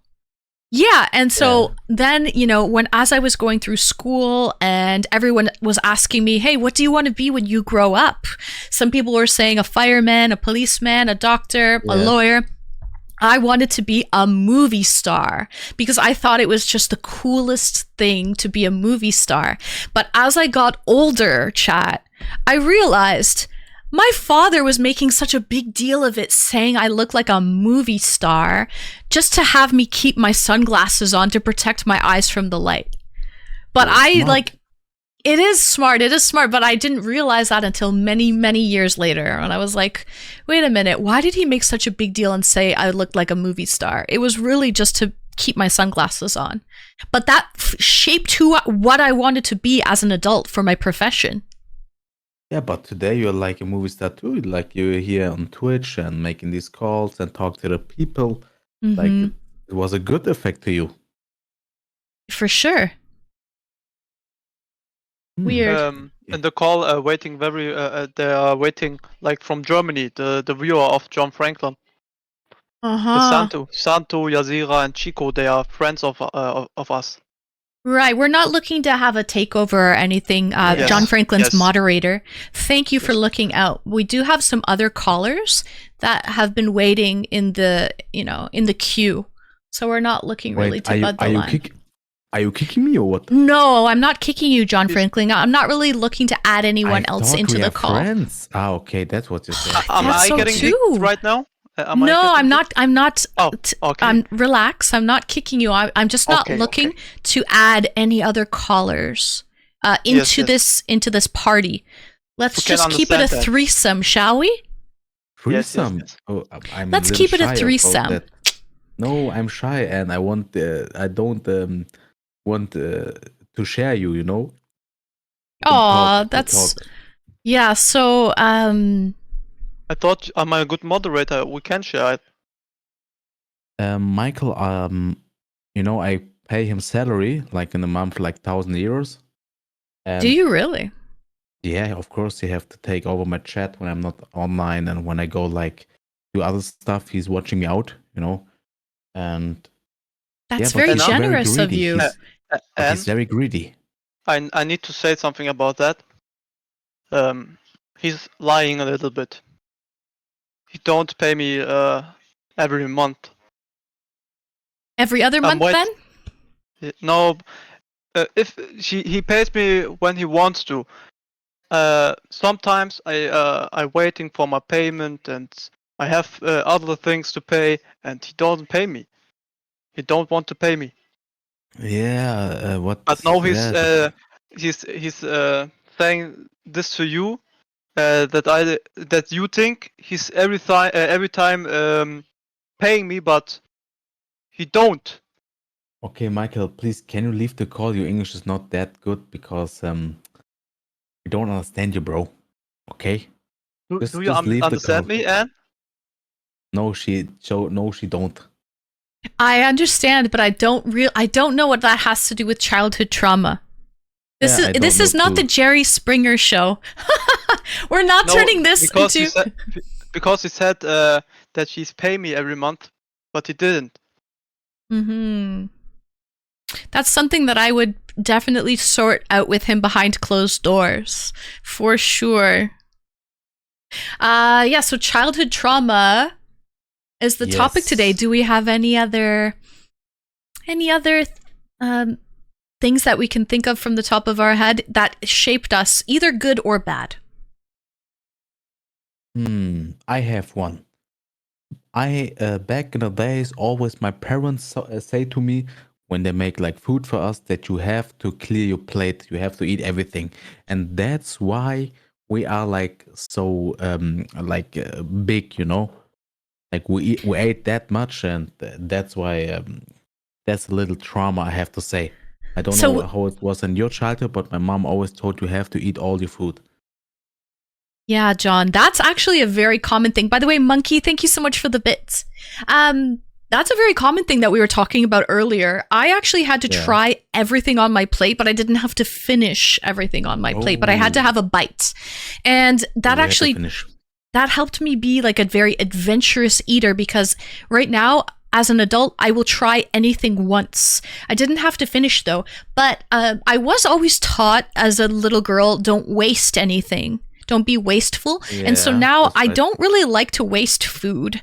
Like, I hate throwing out food. I feel really bad when I have to throw food out. Yeah, I So. understand you. I'm like that too. Like Mhm. today, I don't know why, when you have something in your fridge and you just want to make it in one recipe. My mom did today a salad, and I don't know why. She took some apples and put them there in. It was like very, I don't know, it was like little nice, but it was confusing too, I see. So, were you a picky eater? You used to not like to eat fruits and vegetables like apples, so she would have No, to no. sneak that Yeah, food yeah. in. Yeah, I was very picky, like at what fruit. I like watermelon. It's my favorite fruit, and bananas. But the rest, I don't we really say in like German, you kannte bananas. jagen damit. What? Mm. And I hate artificial banana flavoring. You know, like the fake banana flavor on Yeah. candies. I hate that. I hate that too, but That's the gross. real banana's like good. The real banana, as long as it's not overripe. Like if it has a Okay. lot of spots and it's turning brown, save that for banana bread, because I don't want to eat it if it's overly ripe. Hi, more or less, Mikey. Long time no see. Welcome in. So, yeah. All right. And Yeah. I have one more dramatic negative situation. Go ahead. Once my father wanted me to eat something that didn't look nice, and I started crying because he yelled every time because I didn't eat it, and my siblings were allowed to go, from the table, Mm-hmm. but I didn't. He said every time, "No, you're gonna eat it," and then yes, he yelled at me. I cried. I was like 1 hour there and can't eat it. And yes, that was the And situation. it was like a standoff, like you didn't end up eating it at all? Wade, Yes. welcome in, Wade. Nice glass. I know. Thank you, Wade. Thank you. So would you say you're a picky eater now? You're still a picky eater to this day, Michael? Yes. I'll be honest, I've been to Germany a couple times. I went to the grocery store. I always find it so interesting to go to McDonald's to see the variety in every country, because McDonald's switches it up country to country. Like, for example, in China, they have pineapple pie or taro pie, in like noodles and things of that nature, right? The grocery store in Germany was kind of a trip. The meat section, like the deli, there was so much meat. There were so many different different types of meat and bread. There was so much bread and meat. But then I went to the produce department, for the fruits and the vegetables, and there was barely anything, and a lot of the produce was not even like very fresh. It was starting to like go bad. Like, you could tell not a lot of people buy a lot of like produce. It's very small compared to the bread and the meat. What do you mean with produce? What I is remember seeing broccoli, a head of broccoli. Yeah. And They it was don't like it much. not very fresh. Like, I don't No, think a we lot don't of have, people. like fresh of it. Mm-mm.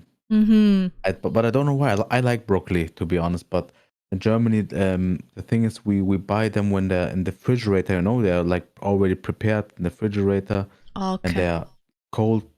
And you have to. They don't buy it fresh. I don't know why. Mm-hmm.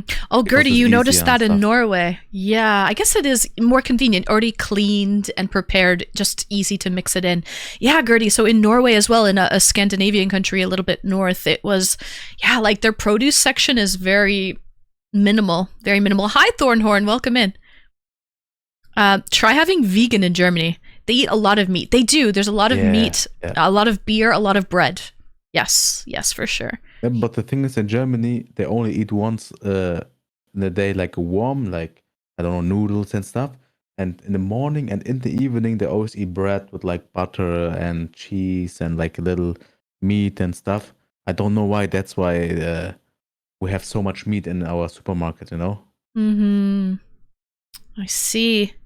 How is it, John, being, you said you're Afghani, right? Like Yes. are your Oh, parents, you know it. Yes, yes, yes. Mhm. My Like, parents, yes. did they come to Germany, or are they born in Germany?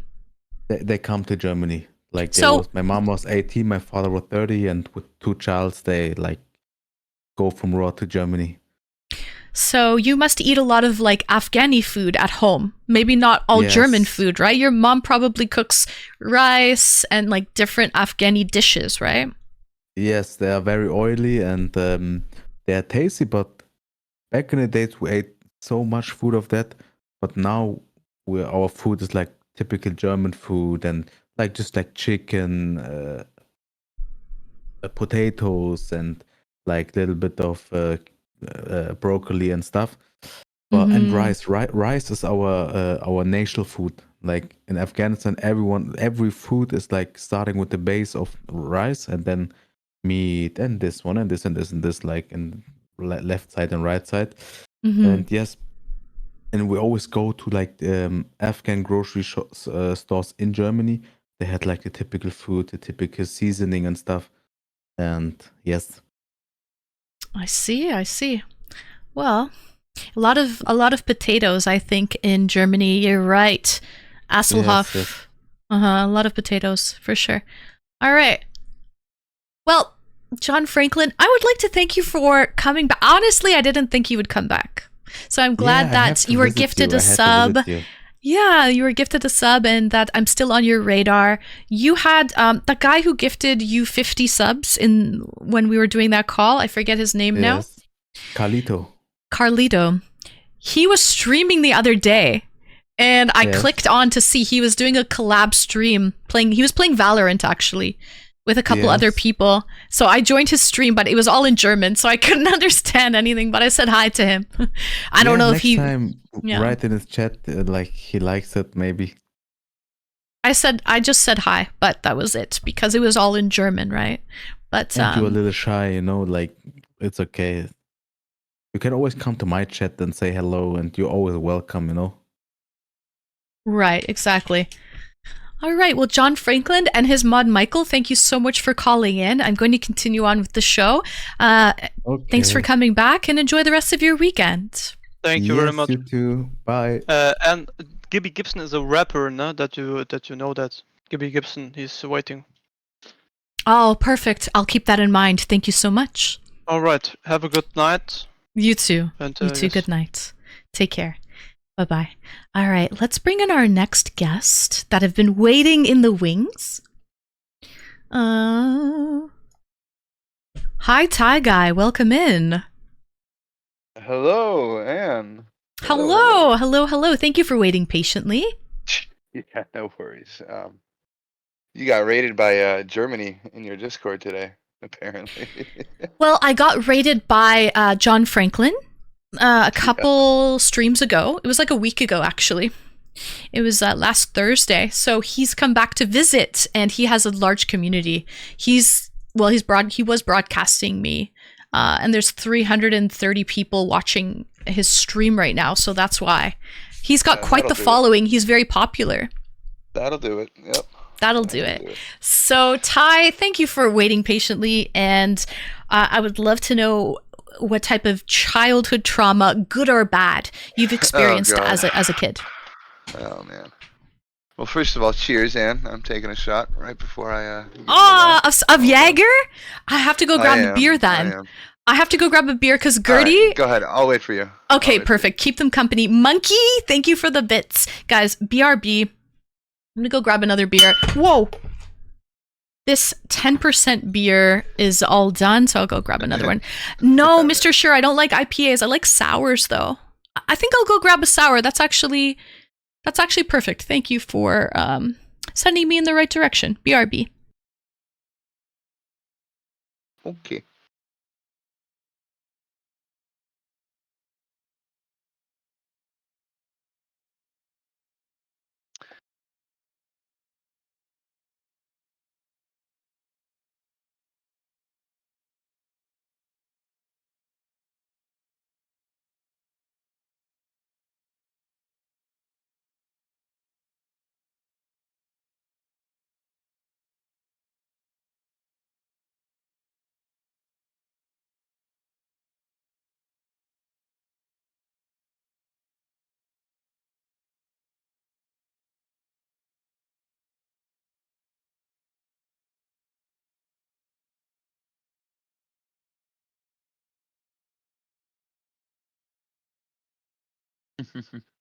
Okay, Gertie, you want to hear a story?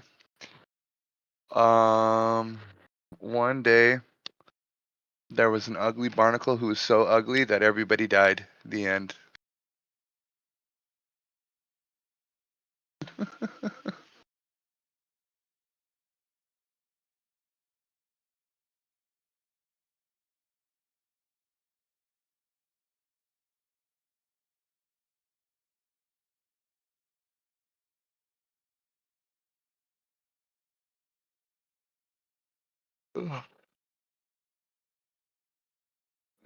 Oh, my bad. Did I let you down, Gertie? My bad, my bad.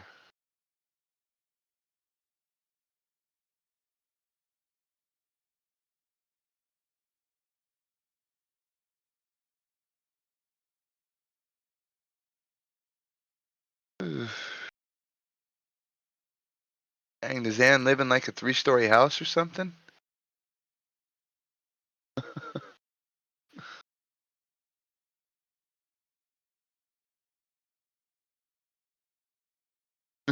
Gertie. It was oh yeah. It was my Australian Shepherd. And yeah, he was the one dog Snap, that I hey, used to welcome in, Snap. hop on his back, and then I would just like go for a ride. All right. And I think that's why I like horses to this day. Hi, Ann. Hi. Thank you for keeping them company. Of course, of course. All right, I got a sour beer, Ooh. aged in oak barrels. It's a red ale, and it's another Belgian beer, but it's a sour. It is a 6%. So, sorry, Yeah. Ty, what do you do with horses exactly? You said you work with horses. So I used to. Okay. Well, I didn't even. It wasn't even like a paid job, but my uncle has a farm out in South Dakota, right? And I would take care of the horses while I would stay out there during the summer. You know what I mean? It was Oh, fun. nice. They're awesome creature or animals, I should say. Right? They're very smart. They are. They're like dogs, but they can actually kill you when they kick you. You know what I mean? Yeah. Right. Okay. By the so, way, yeah. awesome outfit, Ann. Awesome outfit. Oh, you know. I'm glad that you like it, Ty. Thank Gotta you. Thank you. compliment it. How can we not?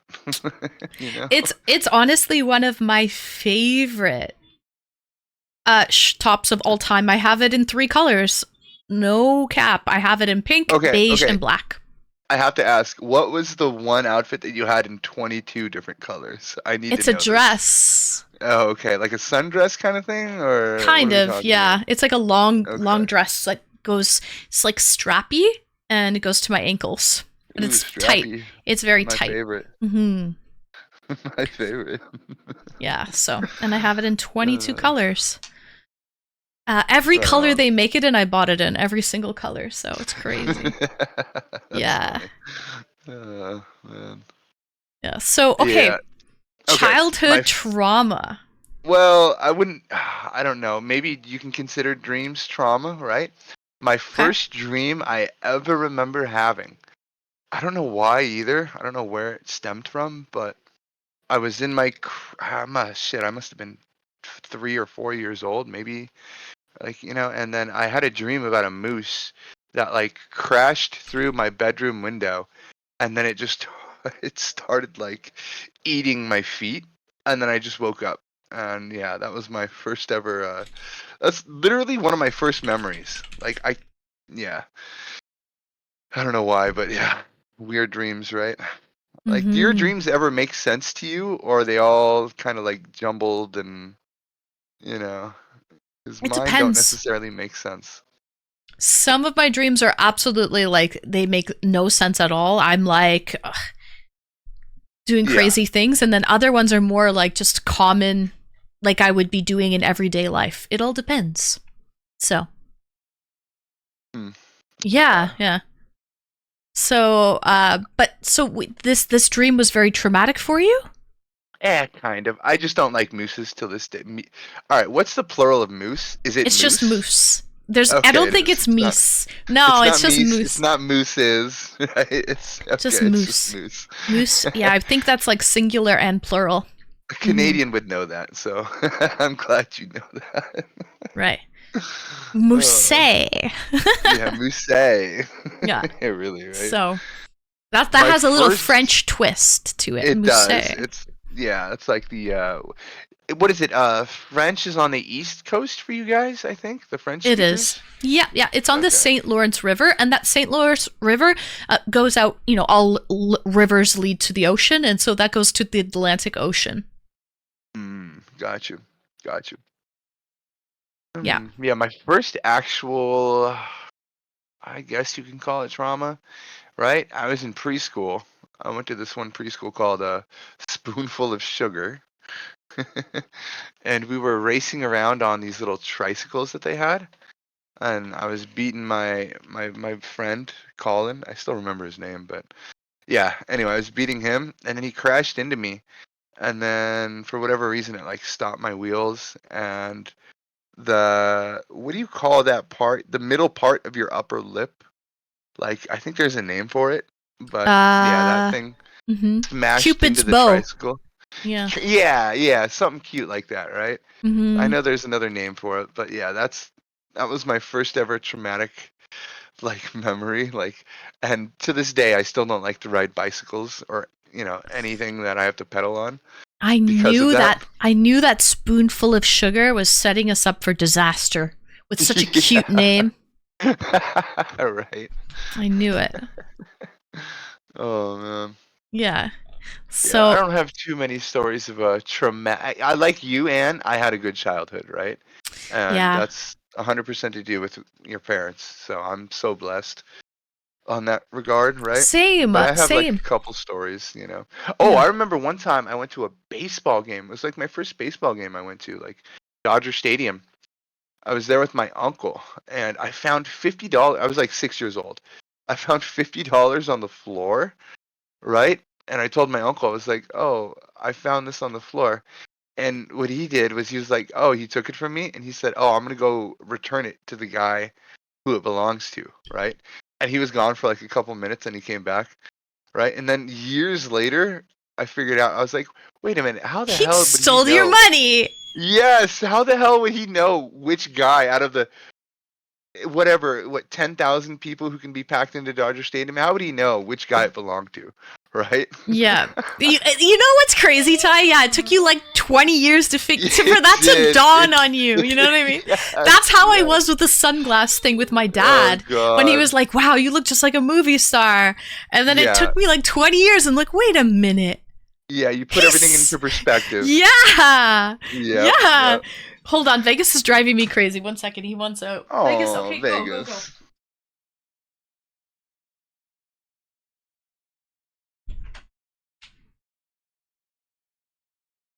All right, sorry about that. Yeah, it's Oh, crazy. you're You're like, my uncle just stole my money like 20 years ago. And it's, yeah. Yes. Mm-hmm. You know what's funny? Well, it's not funny actually. It's like really screwed up. But the same uncle ended up stealing like probably close to like $1.5 million from not from like my specific family, but like my dad's brothers and sisters, because he was going to split the money with everybody from my great grandpa who lived in the Palisades, which is completely on fire right now, Yeah. right? Yeah, he got him to sign like a new will and testament or whatever, and yeah, he just went and screwed off to Missouri of all places, So I guess Right, old habits Gertie? die hard. Yeah, exactly, Ty. I was just thinking, Gertie said what I was thinking. He started with that $50. That was the first taste of stealing money, and then he's just, it 100%. escalated Yeah, from that. $50 to 100 or 1.5 million. Yeah, it was Mhm. ridiculous. Mhm. 2 other stories I have really quick. This is fun. One of them, like I said, these aren't necessarily traumatic. These are just the things that I remember, right? Mhm. I think I must have been 7, and my neighbor, whose brother I used to hang out with all the time, but he had a younger sister who was like 4 years older than me. She had a birthday party one year, and because we were neighbors, right? Like, you know, you get those big bouncy castles and whatnot. I was the first one over there as soon as they set it up. And one thing turned into another, right? And we played a house. I don't know if you know what I mean by house, but like, Oh yeah, I played a good game of house in my day too. yeah, and I bet. You know, we ended up playing house, and that one was pretty eye-opening for me. I'll put it that way. Oh yeah. Oh wow. You did what mommy and daddy do in the bedroom. Yeah. Oh yeah, I have a story like that too, Ty. Oh, God. Oh, I need to hear it. I need to hear it. I do. Same shit. Oh, Same yeah, shit. pretty much, Okay, I'll yeah. tell you guys because oh geez, might as Okay. well. I've been drinking. Might as well have been drinking. Yeah. So same situation. We played house. I was the mom. He was the dad. It was like a neighbor. We were young, and Mhm. we went to go to bed, and he was I think a year or two older than me, so he was instructing me and telling me how how adults go to bed, right? And then so he sort of lied down like on his side like this, and he was like, okay, face me, so just face me, so you're lying down, you look like so. Mhm. So we're both there, like one arm up facing each other, but there's probably like a foot or two in between us, pretending we're lying in bed. And then he took like this piece of white fabric. He's like, okay, I've got to put on the condom.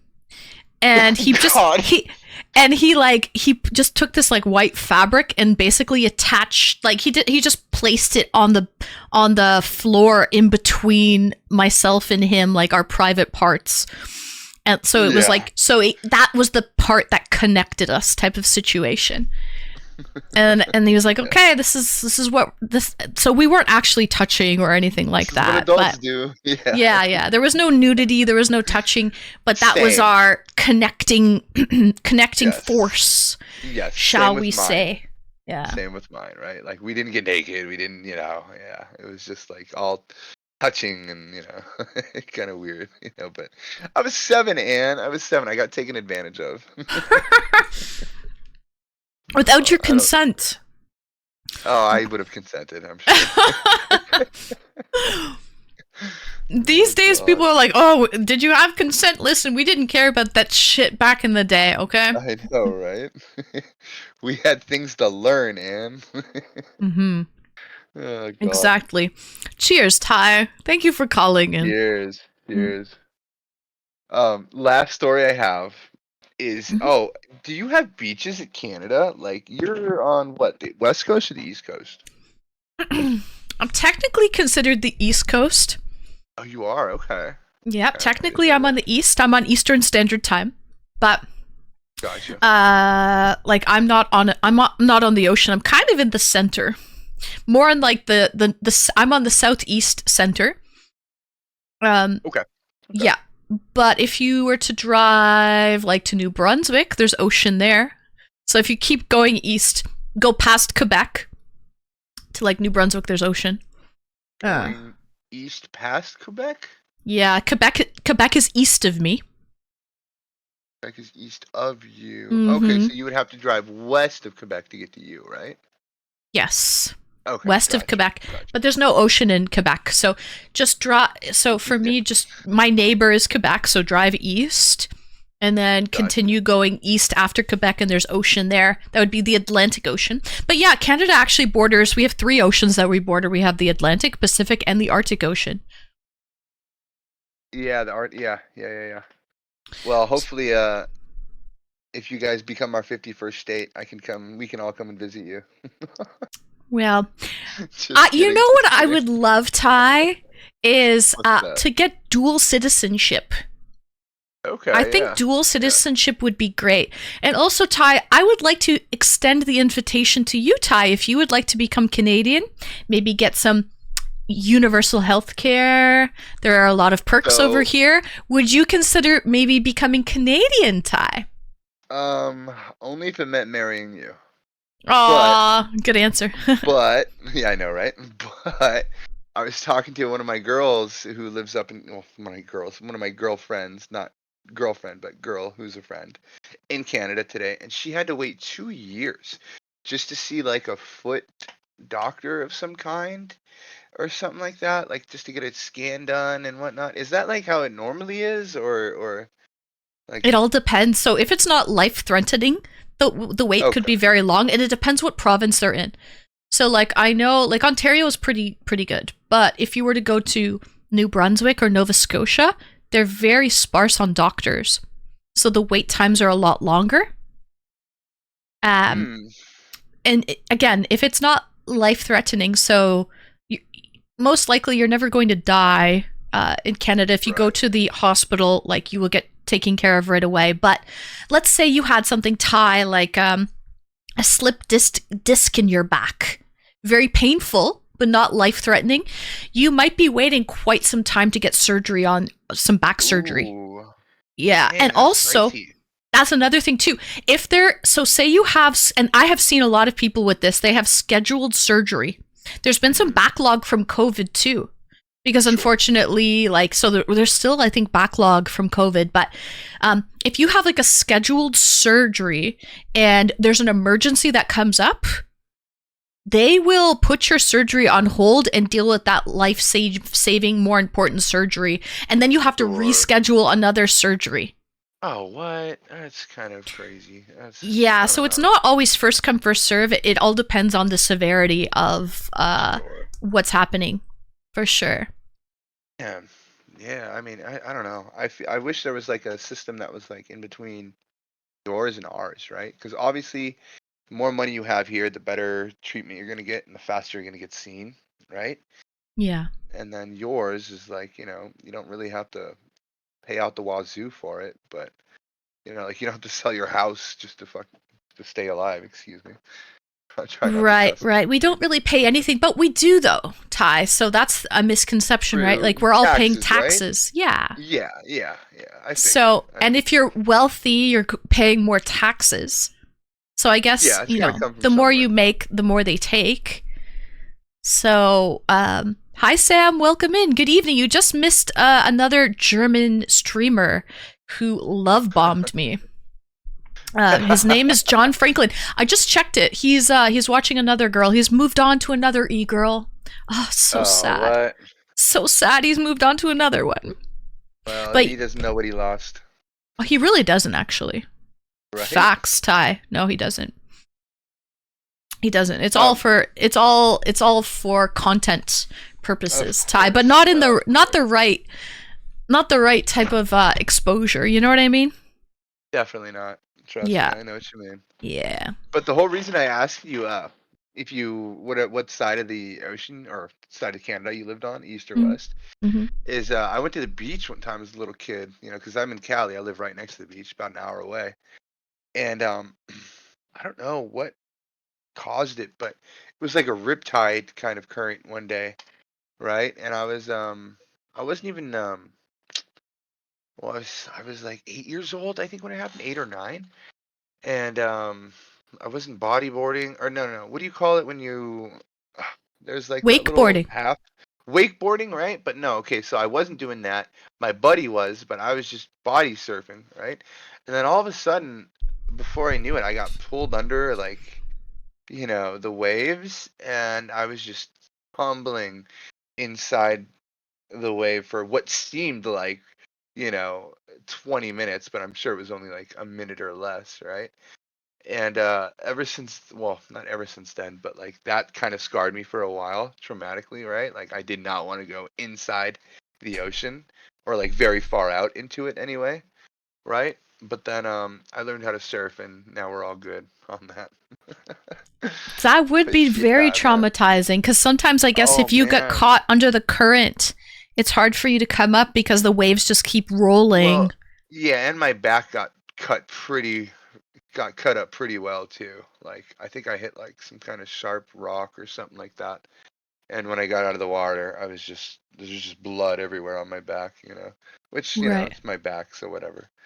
You're But, lucky. I knew a guy in Costa yeah. Rica, a Canadian guy, visited Costa Rica with a couple of friends, and he broke his back surfing in Costa Rica, Oh, and he man. died.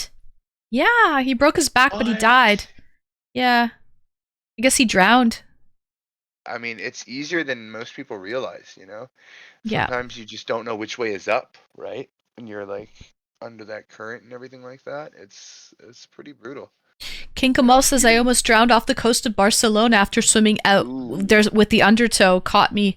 It made it difficult to get Yup. back. Yeah, that undertow, Yeah. even if you're an extremely good, strong swimmer, Doesn't depending matter. on the undertow, doesn't matter. Like I Yep. have, so I live off of Lake Erie here. It's one of the Great Lakes. It's not an ocean, Oh, yeah. but it's big. Like it borders with the U.S. and Yeah, it like does. Yeah. the most narrow part of Lake Erie is something like 30 kilometers wide. So like you can't see the other side. It's it's a big lake. And that's but, the narrow part of it? That's the Holy narrow crap. part. Yes. Wow. Yeah. So, but there's undertow in this big lake, and people will winds, lose yeah. their life because it's just too hard to swim sometimes. And Ty, are you familiar with Niagara Falls? I know of it, right? I've never been there. I've always wanted to. That's on the East Coast, isn't it? Am Yeah, I it's not just mistaken? it's close to Toronto. Hmm. Correct. Okay. Like yeah, we yeah. have hydropower. We call our power hydro because we take the energy of the falls From the and we water, convert right. it into electricity. Yeah. So, but it's a lot of power. There's an American side, the New York Niagara Falls. I think they call it Horseshoe Falls. And then there's Niagara Falls, but Niagara Falls looks a lot better. Horseshoe Falls is kind of like not as nice. Let's I just thought say your that. side. Yeah, no, I know. I thought Yeah. your side was a lot more powerful too. Like when It it comes is. to like hydroelectric kind of, producing whatnot. It is, Well, yeah. So, I don't but even think. Yeah. some people have jumped and tried to, Oh my god! yeah, back I in the, had no idea. yeah. So, hi, first time chatter, and Niagara Mohawk. Are you Big Barn? Are you Niagara Mohawk? But yeah, so there was this one person in the early 1900s, or sometime, I forget when, a long time ago, who they've jumped off in a barrel, in a sealed okay. barrel. Yes, I heard that story, but what happened? I don't know the end of it. A couple people have done it. One girl did it and she survived in a barrel. It popped up. If you fall off in the very center of the falls, it's very deep and you could survive. But if you fall off on either side, it's all rock and potentially could kill you. So she survived. She sent a cat down first and the cat came back and lived. So then she jumped after that in the barrel. But there was another guy who did the same thing in a barrel. He even set himself up with an oxygen tank for 24 hours. Wow. So there would be oxygen in this barrel for 24 hours. But what happened, Ty, because of the water pressure and the way that it was rolling, the barrel went down and didn't come up. It was just rolling and rolling under the falls. And by the time it popped up, it was over 24 hours, and he suffocated. The falls didn't kill him. He ran out of air. Believe that. I mean, what do you remember what year that was? Because like I would think it'd be supervised and whatnot, but back in the day, people just did stuff just to do it. So, Oh yeah, definitely at your own risk. I don't know what year it was. Yes, 100% at your own risk. That's crazy. But there was a guy 24 recently. hours. There was a guy recently within the last 10 years that tightrope walked across the falls. Oh, That was a big yes. thing. I think well, maybe I'm thinking of a different thing, but yeah, I'm pretty sure I saw that. Didn't he have like a really, really long stick in his hands too? Yes, So, for yeah, balance. Correct. Yes, Yeah. yes. So that was something I've actually seen on television. I mean, that's kind of badass. I'm not gonna lie. Mhm. I don't know if I could do that, but oh man, Mhm. the adrenaline rush from that. Can you imagine? Whew. I know. So yeah, Gladiator, really good. Join your PC or just lurk. Oh, up to you, Sam. Do you have any traumatic childhood memories, Sam? Call in if you do. And by the way, that onesie fella, are you still around? I saw you were in queue earlier. I hope you got your mic working. Because I Join tried. in, Sam. Join in, Sam, and also that onesie Yeah. fella. If you got your mic up and running, I would love for you to call back. I think majority of those people left.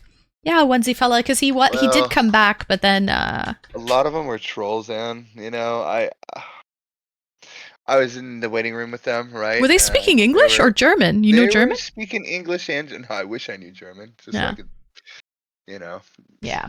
hear what they were saying. But like, you know, they were giggling like little schoolgirls, right? And I just knew they were up to no good. So Oh I'm glad yeah. they're out of here. I'll be honest. I watched back his VOD last time it was on last week. I translated everything in German, and it was not nice. I bet. Yeah. You know. Yeah. Some people just they don't appreciate like you do, Ty. What can What, we beauty? say? Actual beauty. Just the wholesomeness, the like being genuine, Yeah, being a I nice know. person. Like they can't see past the Fifth Element top and the blue wig, and it's Yeah. sad but true. I feel like that's a lot of the younger. I mean, I don't know how many younger chatters we have in here, but I feel like it's a lot of the younger generation these days. Yeah. You know? I don't know. I'm old. I'm 33, so.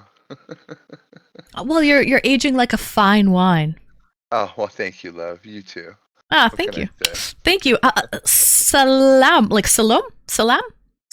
Welcome in, Something first time like chatter. that. Oh, Woohoo. okay. I thought that you were gonna start. I thought you were trying to say salam alaikum. I was like, uh-huh. I think that's what the first time chatter is trying to say. I gotcha. SELAM. So, Hello. Gertie's 35.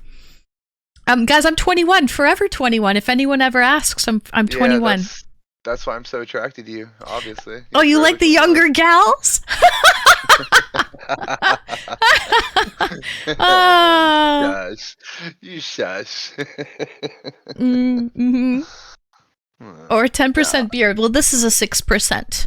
Now we've moved on to a 6%. 69 downgraded. years young. Nice number.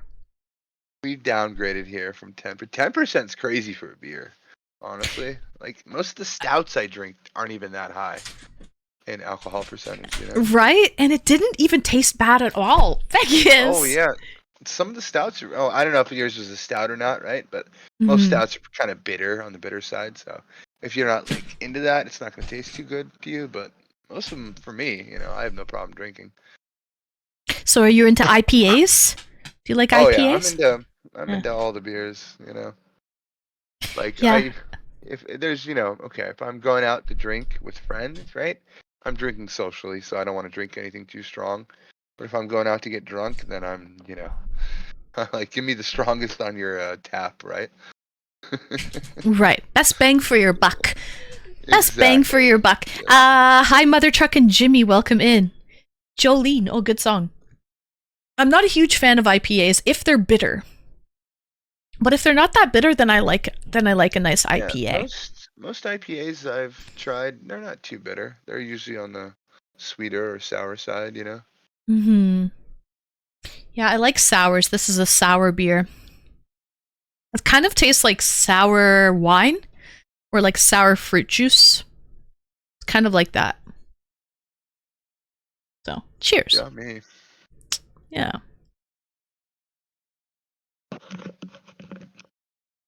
All right. So, what's the difference between bitter and sour?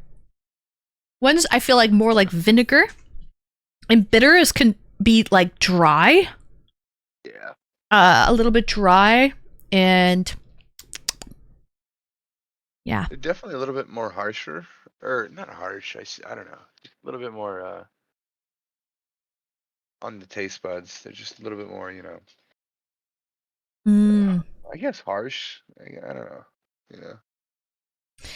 For me, Compared to Duchess de Bourgogne, which is my favorite beer in the whole wide world, this is a good dupe.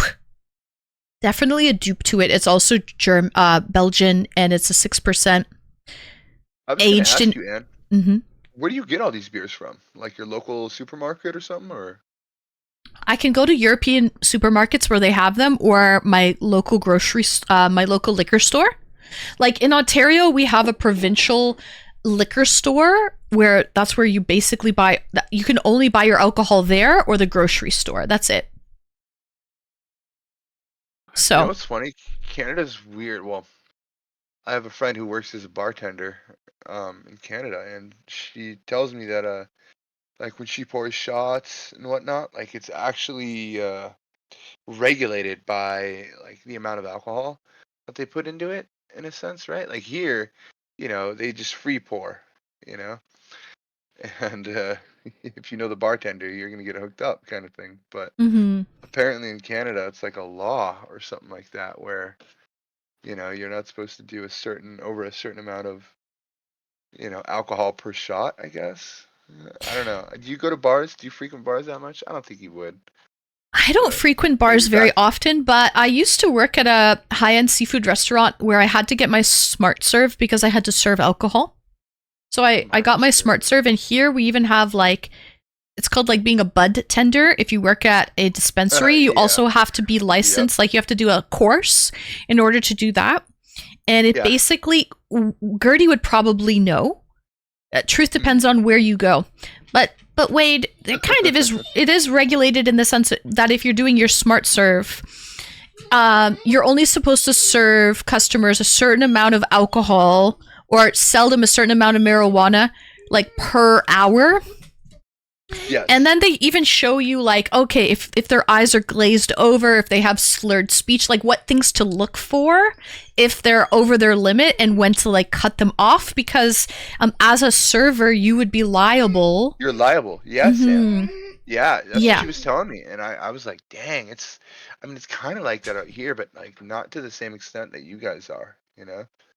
It's way different up there in Canada for the bartenders and stuff. It would be a much harder job to do.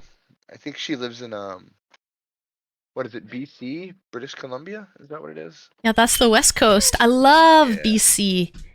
it's Sam, so I see you in beautiful out there. Discord. Just hang tight. I see you waiting in the wings. You're up next, okay? Sam Vegas, can you get off me, please? I'm not Sam, giving you I- this meatball. Sam, I promise I'm gonna be gone in a minute, buddy. Yeah. And I just have one other thing to ask you. Yeah. Can you do me a really big favor? Hold Oh, on to these for me. call it a parting gift. Hold on to this for you. Ty, with pleasure. Of course, love. Of course. Yeah. Ty, thank you so much for that lovely parting gift. You know what I like about you? You've learned along the way. Everything. No, Just but kidding, just you've kidding. learned along the way, like to leave on a good note, like have somebody smile Come when on. that's like not everybody Yeah. has learned that before, like that's Well. actually, I don't know who taught that. If you learned it yourself, self-taught or Dated whatnot, my but it's a fair good. share of girls, Anne. What can I say? Right? Oh, okay. The Rizzler Leave 'em- self. leave them laughing, leave them smiling. You know what I mean? Exactly. Yep. So thank you for that, Ty. Thank you for calling in as well, and for Oh, sharing anytime. some of your childhood stories. Yeah, they childhood were lame, stories. but yeah, those are the only ones I can remember off the top of my head. Listen, I'll take what I can get, so it's okay. I don't mind. Yeah. So thank you so much, Ty, and we'll You see you got in it. chat. Alrighty, Anne. I'll talk to you soon. Okay. You too. Yeah. Thank you. All right. Talk to you soon. Bye. Goodbye. Bye. Daniel Wong. Welcome in, Daniel Wong. Nice to see you. 1994 Alex, thank you for the follow. Welcome in, everybody. If I haven't had a chance to say hello to you, if I've been a little bit preoccupied.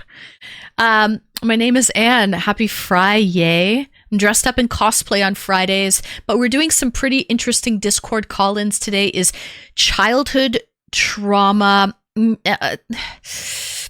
Take that with negative or positive connotations.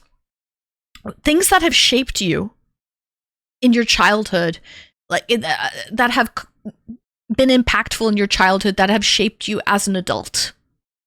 Okay?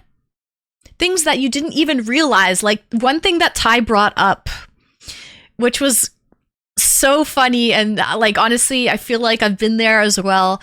He went to a baseball game with his older cousin was there. He was a kid. He found a $50 bill on the floor, and his cousin said, "Hey, give that to me. I'm going to go find the guy. I'm going to go give it back to him." And it took him a couple decades until Literally he had an 20 years, epiphany. Dan. Oh, you're 20 still years, here. Dan. 20 years, a couple decades. That's 20 years.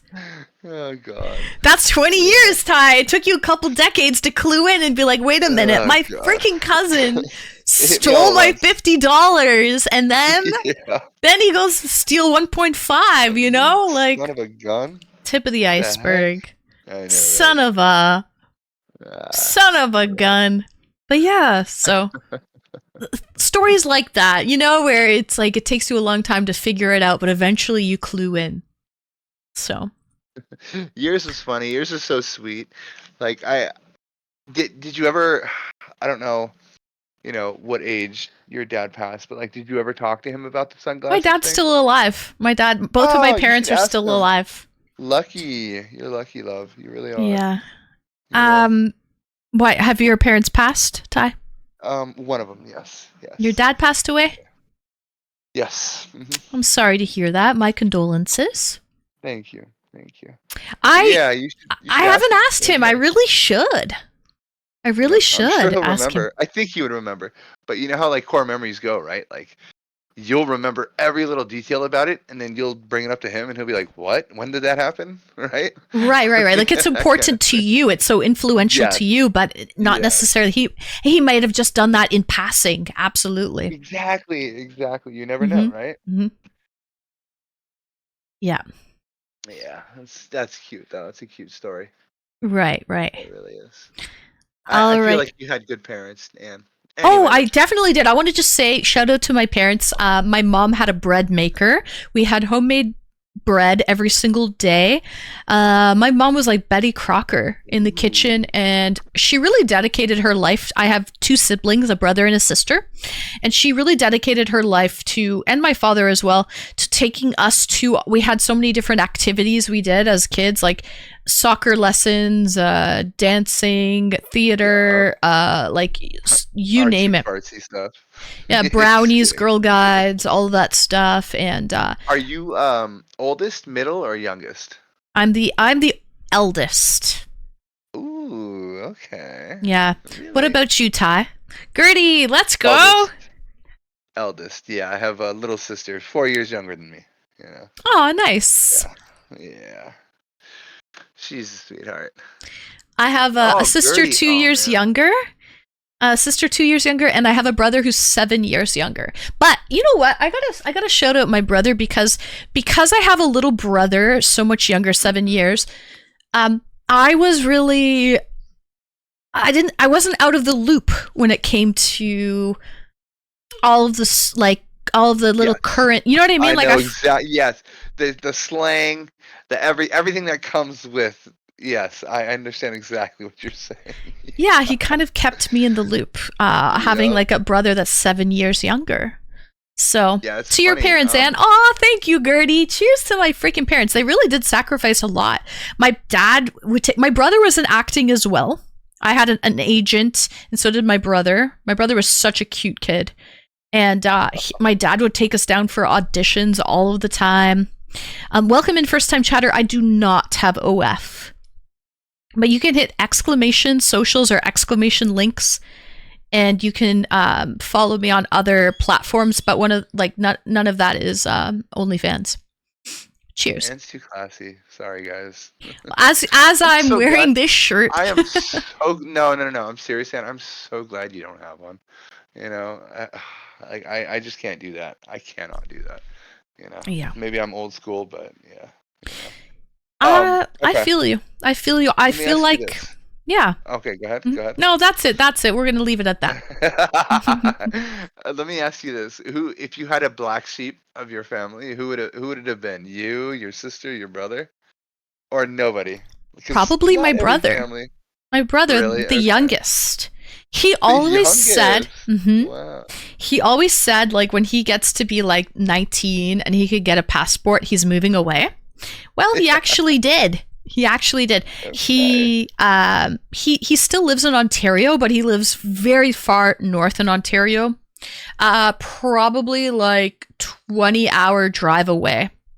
Dang, that is pretty freaking far. Yeah, very, very far northern Ontario. So I don't see him very often because he's so far away. But Oh. my mom flew out there 2 years ago, and she went to go visit him and whatnot, but he's not in the Toronto area like myself, my sister, and my parents are still. Timmins, Gotcha. way far default mode, like north of Thunder Bay. Man, North I of haven't Thunder even Bay. heard of Thunder Bay.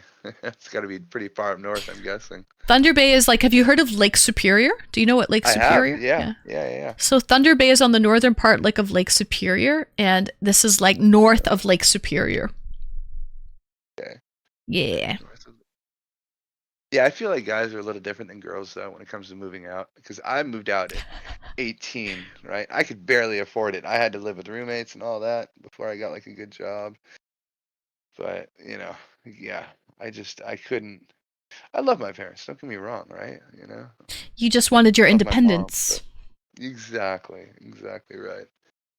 Yeah. Wade, this is actually like an elastic, believe it or not. It's like an elastic band.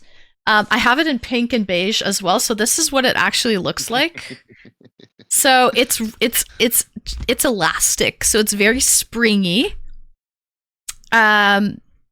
But yeah, this is what it is. And then so this is a 2-piece. So this is like a shrug or whatever. This is just like a shirt that goes like underneath of it with a hood. Actually, it's a hoodie.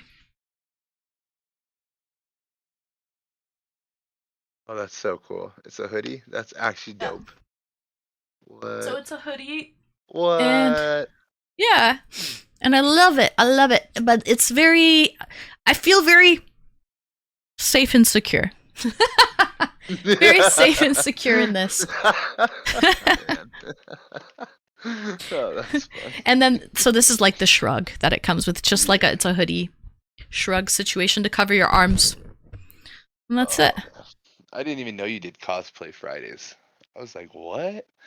I just I started figured them a this couple thing- months ago. Oh, right on. Yeah, but it's been fun. I've been ordering a lot of costumes. I'm here for it. Yeah, I'm here for it, babe. Don't get me Yeah. wrong. Right, Yeah. right. Uh, Thunder Bay is close to Minnesota. There's actually, on the Minnesota side, it's called Superior National Forest.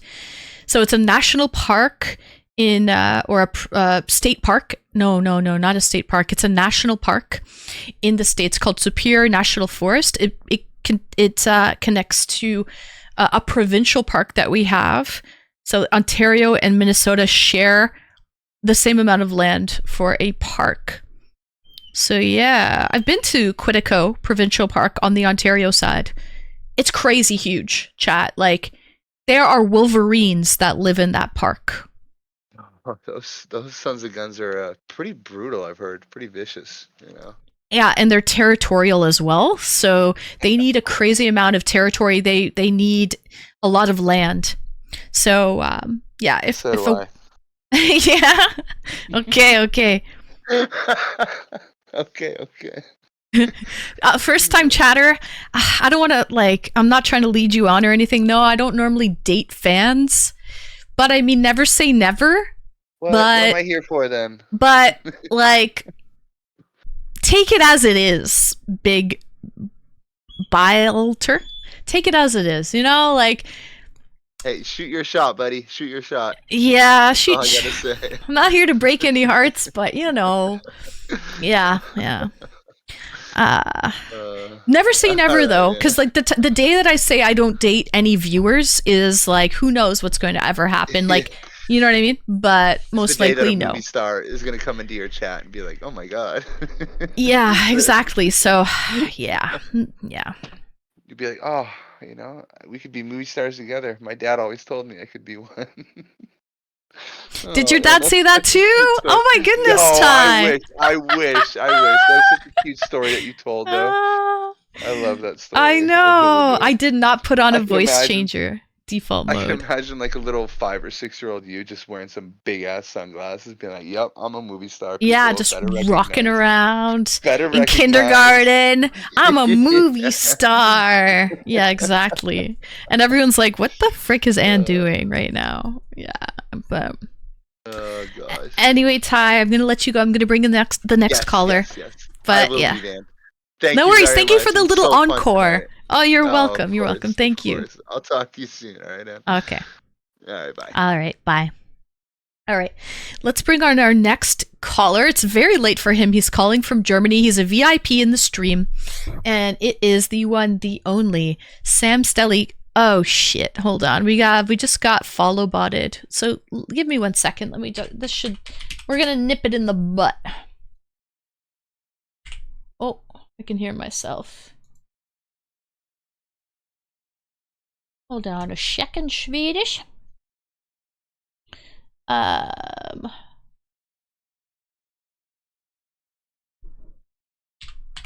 This should work pretty quickly. Okay, it's enabled, so hopefully let's see how long it takes for these to drop off. Get them out of here, right? Get them out of here. Now I have some software that works pretty amazingly. Look, as soon as it got enabled, it nipped them in the butt right away. Done. Out of here. All right, let's bring on our next guest of the evening, the one, the only, Sam Stelly. Hi, Sam. Welcome in. Hi, Anne. Greetings. Greetings and welcome. How are you, Sam? Happy Friday. Oh, thank you too. Yeah, I'm fine. Like I told on the stream, I wasn't drinking like from this year on till today. Today is the day? A friend of mine told me to pick him up and get him home.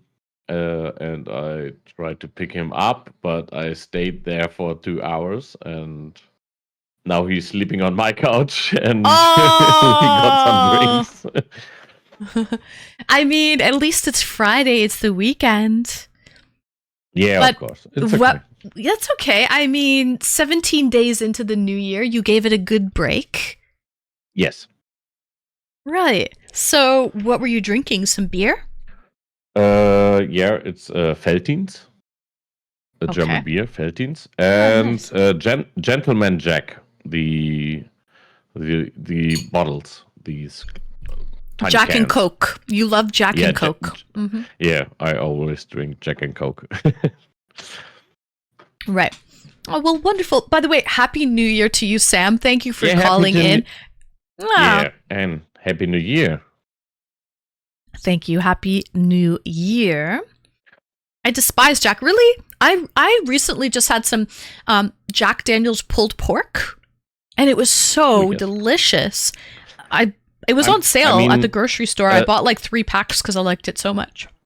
Jack Daniel's is not the best whiskey, but for me, Jack Daniel's is the best whiskey to drink with Coke. That's the point. For me, Jack Daniel's with Coke is a perfect combination.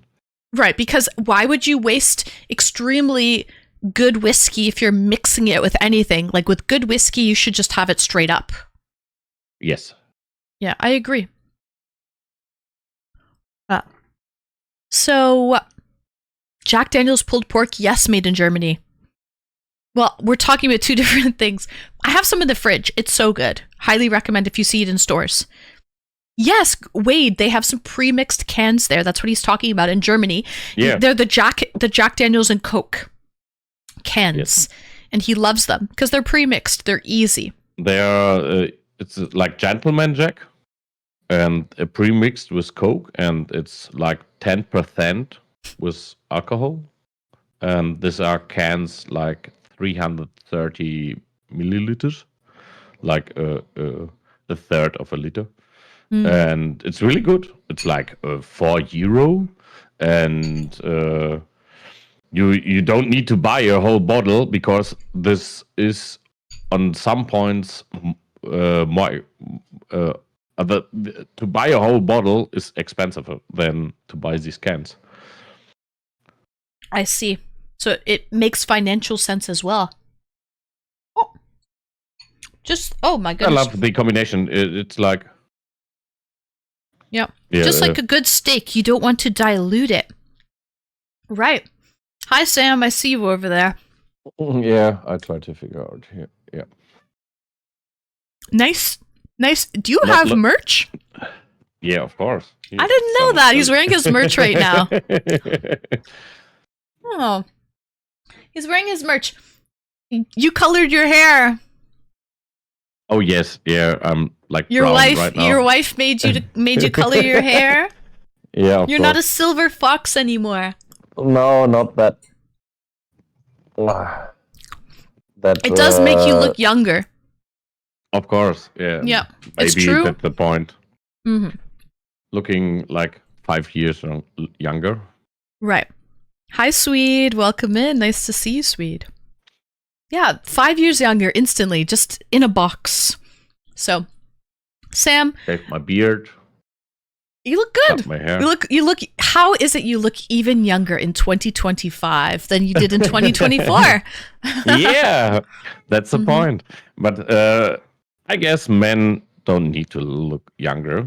I feel like I reached like 35 years and I feel very comfortable for reaching this age. And for me, it's like, I guess men are having the best times at this point.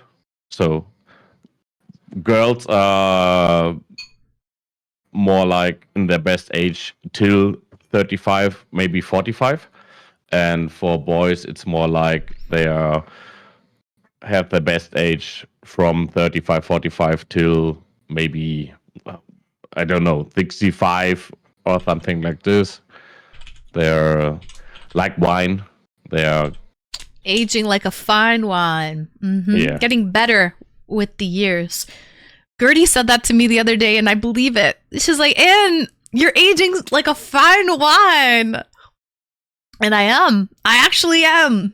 If you saw me when I was like in my early 20s, I was pretty plain Anne, pretty plain Jane. But I've gained a lot more confidence as I've gotten older, and I know how to do my makeup, and I know like what to wear. So I'm just a lot more comfortable in my own skin now. Like a Yeah, of fine course. vine. Like a fine vine, yeah. Yeah, age does have benefits for sure. Thank you, Gertie. Thank you. So, Sam, we have an interesting topic today for the Discord call-ins. By the way, onesie fella, I see you waiting in the wings. Cheers, Sam. I'm drinking a 6% Belgian sour beer. Cheers. He's drinking the Jack and Coke. I've never tried this Veltins German beer. Yeah, Yeah, I don't think we have this one in Canada. But anyway, right. it's an interesting topic today. It's childhood trauma. So that's kind of just what I said for the title. Hi, Skiz. Yeah. Welcome in. Nice to see you, Skiz. That's kind of what I said for the title, but don't take it with such negative connotation, Sam.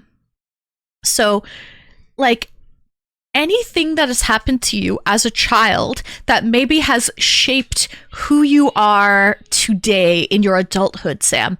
Happy Friday, Skiz. Happy Friday. Cheers. Woo!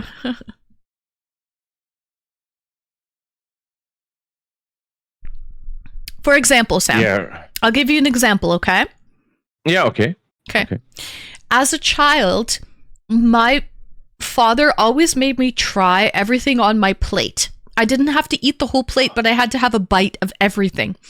And That's what I told my children every day, nearly Right? every day. but I Try think that created me to be Spit it out, but try it. adventurous. Yeah, exactly. You can spit it out, but you have to Yeah. try it at least. Try everything on your Of plate. course. And Yeah. because of that, I'm extremely adventurous when it comes to trying food now. Like, Yeah. I'll try anything once. Maybe if Yeah, my that's- parents were very like, oh, just give her chicken nuggets and french fries every day. She Okay, doesn't no. need, that's what she likes. Just give her grilled cheese. Just give her chicken nuggets. Just keep her in her comfort zone. Maybe in my adulthood, I would just be eating chicken nuggets and grilled cheese every day. Who knows? Yeah. You know? So, No, my yeah. parents, well, especially my mom, was very kind of cooking every day and making good meal, and not only things that I like, especially that more things to figure out, and trying to figure out what I like and getting me new things, and that's a point I will give to my children too. I told them every time, just try it, spit it out. It's okay, but try it. And maybe 5 years later, try it again. It's like if you are younger, you like more like the sweet and sugar things, and if you're getting older, you like more like the bitter and Sour. sour things.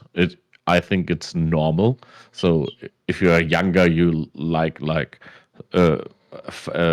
Sprite or Coke, and if you're getting older, you like Fanta, because there's switching some of your tastiness in every years or some years. And yeah, I told my children every day to just try it, and if you don't like it, spit it out. It's okay, but just try it. At least And try. Yeah. I got the same on my use from my mother or my parents. They always told me to try it. I know, I remember because I have a crazy elephant memory, Sam. My memory is insane.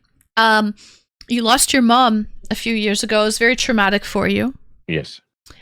Is there anything, any life lessons that you can think of that you are so grateful for that your mom taught you when you were growing up? Oh, it's not like a life lesson, but my mom, I knew nowadays that I was everything for my mom. That her life doesn't matter if I'm not at the best point of my life. And this I didn't see this in my youth. It was like, oh, she bring me some food. Oh, okay. Or she like invited me to her and cooked for me a meal I like. But for me, it was like normal. And nowadays, I see all these things that this was like giving her own life just to make my life better. Sacrifice. She was sacrificing for you. Yeah, my mom and dad divorced like 5 years before her death, and the last years were always on my side. Mr. Cairo, shrimp tempura is so delicious. I love shrimp tempura. Chicken teriyaki, I love. Oh, you like chicken teriyaki? Oh yeah, Sweet and salty. Like 2 days ago, I ordered. I bought some chicken, and I take the flesh out of the bone and everything, and cooked it, and like make our own teriyaki sauce. I love cooking. And what are your favorite therefore, dishes to make? So Sam's calling in from Germany, just like our last caller, or one of our last callers before Thai guy, my Thai guy, Prost, John Franklin.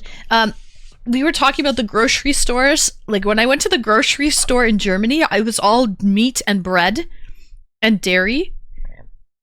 But the produce section was so sad, chat. It was so sad. I was like, not a lot. There was not a lot. The broccoli was rotting. It was not good. It was the saddest. broccoli. Yeah, you know broccoli. Yeah, I know broccoli. I love broccoli. Well, mind you, it was a small town. It's not like I went to the grocery store in Berlin or, like a big city. So this small town in Germany, everything closes early, very early. Okay. I found, and the grocery store, the produce section was so small. But regardless, Sam, what are your favorite dishes to cook? Oh, that's not fair. I have no favorite dishes. I like Italian food and Japanese food. I like sushi I like rice and chicken. I like bolognese, lasagna, and pizza. So Can that's you make my a good steak? most loved things. Of course, yeah. Okay. What about a schnitzel? Yeah, of course I can make a schnitzel. He laughs. I had a feeling. I had a feeling you could make a good schnitzel. Oh, okay. Yeah, I can. But So, yeah. I can make a original schnitzel, but my favorite schnitzel is made out of chicken. Oh, the original is pork, right? Yeah, it's and it's hammered. Yeah. It's like The chicken really is still hammered hammered. and The chicken is hammered too, right? You don't need it to do it. Oh. There are other ways to make it like soft and Oh, I see. I see. Okay. and it's more like I don't want to eat this much pork. It's from what's my personal choice. I don't like. I love to eat chicken and what's called Beef. buffalo. Yeah, beef. Beef. Rindfleisch in Mhm. German. Mhm. That's beef. Okay. Better for the heart. Yeah. Yeah. I don't like to eat pork that much. Oh, birria tacos are so good with that like beef consomme dipping sauce. Oh, to die for. White meat and poultry are better for the heart and fish as well. Hello, welcome in, first time chatter. Greetings. Sam just took his headphones off, so he's not listening right now. But yeah, how are you, first time chatter? Welcome in. You've never had birria tacos? You're missing out. You're missing out. There's like, it's beef, onions, and cheese. There's cheese inside as well. And you just dip them in this beautiful beef like gravy, beef consomme. So good. Very flavorful. What's your favorite dishes? What's your favorite country? To cook dishes? or to eat? Yeah. I love So, to like okay. I like Japanese and Italian food as To a cook. German. Yeah. You know what? yeah, I not have only some to German cook, friends. like They to like eat, of sushi course. a lot. Yeah, Yeah, a lot of Germans love sushi, I find. Yeah. I think in Germany sushi is like upper delicious food. Yeah. They are very good, like restaurants. They are delivering very good sushi. And that's like in Germany, there's a big culture of getting good sushi. Going for good sushi, yes, because I have some German friends who love good sushi as well. So I noticed that. That's a commonality. Okay. If I'm cooking at home, I like to cook like stir fries. I love soups. I love noodles, pierogies, like any dumplings. I love dumplings. Lentil soup.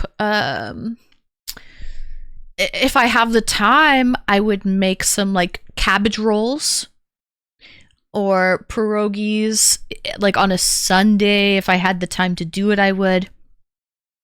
Pierogies in the freezer are like usually not good, Mr. Cairo, but I found one place that's actually good, but most of them are not good. I do not like fried food. High sodium, I don't mind. I'm cool with high sodium. I do not have high blood pressure. I can handle high sodium. Sauerkraut is high in sodium. And I'm cool with high sodium. I don't like deep fried foods. I don't like trans fat. I'm scarred from that. That scarred me. That wasn't my childhood, but that was my previous work trauma. So not really childhood, but I went to school to be a funeral director. Thank you for the follow, DJ. And because I was a funeral director, I've seen some crazy things, chat, that I think the average person has never seen before. Like I've seen people's insides, their arteries. I have seen what eating pork and deep fried foods can do to a person. And clogged arteries or atherosclerosis is like a real thing. And you could still be skinny but have like clogged arteries. And so it scarred me from eating like high fat trans fat foods. Like I'll eat good fat. I'll have olive oil, I'll have avocado oil, I'll have fat. But when it comes to like deep fried foods, potato chips and French fries and anything deep fried, like I'll have chicken wings. I like chicken wings actually. I love chicken wings once in a while. But like it's a nice treat for me. Yeah, just being skinny does not mean you're healthy. So I keep like the fried foods to a nice treat. I love chicken wings, but like I don't eat them all the time. Yeah. Yeah. Yeah, and chicken wings and with a nice like powder on it. Oh, very good. I've never had a Monte Cristo, but I believe that is a deep fried sandwich. Never had one in my life. I just had a Reuben for the first time. I don't know if Gertie7 is still here, but I went for an IRL stream chat. I had my first Reuben, which is a pastrami on rye with sauerkraut. I had that at Sons of Kent, which is the brewery that Gertie7 manages. I never had a Reuben before. First time at his place. Yeah, my Thai guy, you should eat healthy. Don't eat deep fried. Because clogged arteries are no joke. It's so gross. It's really disgusting. So, yeah. I like Reuben, but very picky about the quality of the... Oh, it's corned beef, not pastrami. Yeah. Yeah, the best kitchen is not to fry your food. It's like to eat raw food. You can eat raw meat like salmon or beef. It's no problem to eat it when it's fresh. Unprocessed is probably best. There we come from. Mm-hmm. It's like not normal to fry everything. I agree. It's like a thing we get like 500 years ago. Therefore, it was not normal to fry everything, or even cowboys just got raw meat under their or above her horses under the saddle and just rip this off and then eat it. It was not normal to just fry everything. And nowadays we are in a normal state to just fry every meal we get, and we always want to get meat. And I'm not like a vegetarian or something like this, but I feel comfortable to question the necessary of, like, if it's always necessary to eat meat every day, and is it possible to just like on sushi. Therefore I love sushi because it's raw, and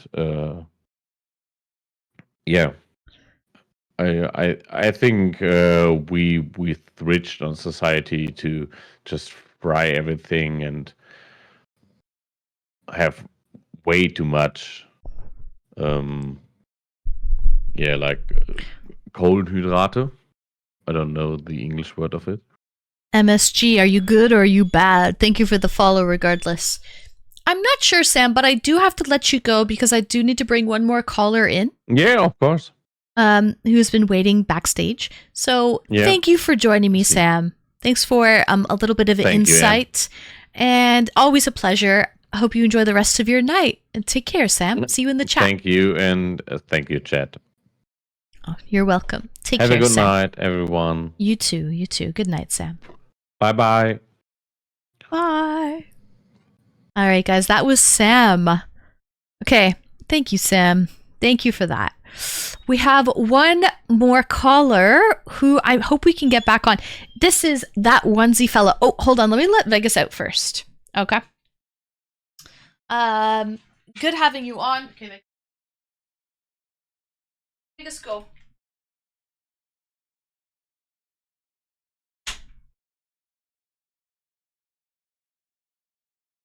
Thank you for the follow, Huxley Huck. All right. So let's see this last caller, that onesie fella. Hi, onesie fella. Welcome in. Oh, Hope. We can hear you. Yes. wait. Can everyone hear me now? I think so. Yep. I can hear you. Everyone can hear you. Hi, Huxley. Welcome in. Thanks for being here.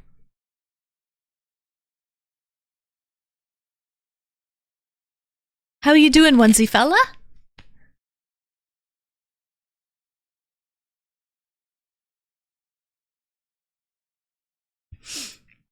Hello? Hi. Can you hear me, onesie fella? Wait, 1 minute. Yeah, we can hear him. I don't think he can hear us. So he's got to do something. Hello? Hi, can you hear us? Alright, okay, I hear you now, yeah. Okay, perfect. Good. Woohoo! Jägermeister Bomb! Welcome in. Good song indeed. Okay, cool. Welcome in, onesie fella. I'm glad we could bring you in because we tried to bring you on earlier and it didn't work out. So I'm glad it worked out in the end.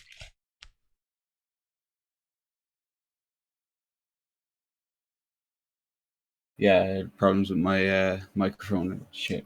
Anyways, Oh, that's okay. So- No worries. So, onesie fella, the topic today is, it's titled childhood trauma, but don't let that scare you. This could just be events in your childhood that have shaped you to being the man that you are today. oh, believe me, I can talk for hours about this. So, Okay. I'm sure there's people in chat that will have experienced the same things that I have gone through. Okay. Like what, onesie fella?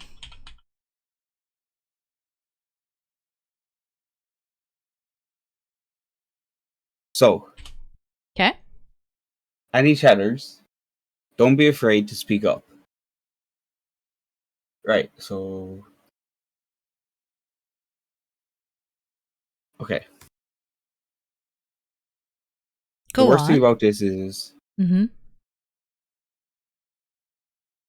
I wish I could go on a good note, but we will. We will. So, Oh, no okay. matter what I say tonight, I love my mom. I love my dad. They Okay, have okay. given me. They really have given me the life that I have experienced. Like I would not be here without them, and none of us will be here without our parents. Correct. I feel like this is going to be good. So, unfortunately,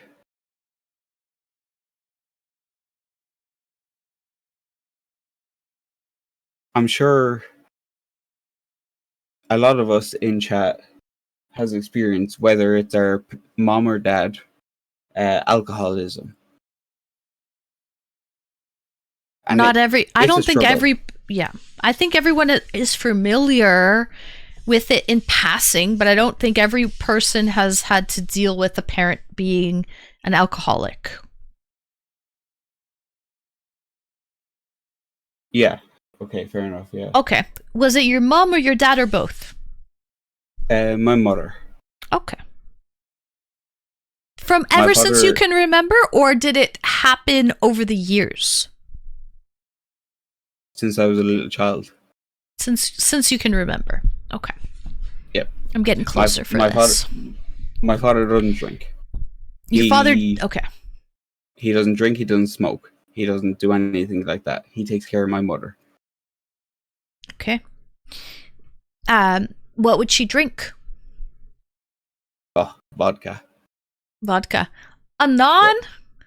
Thank you, Anon, for the gifted. Whoever you are. Whoever you are.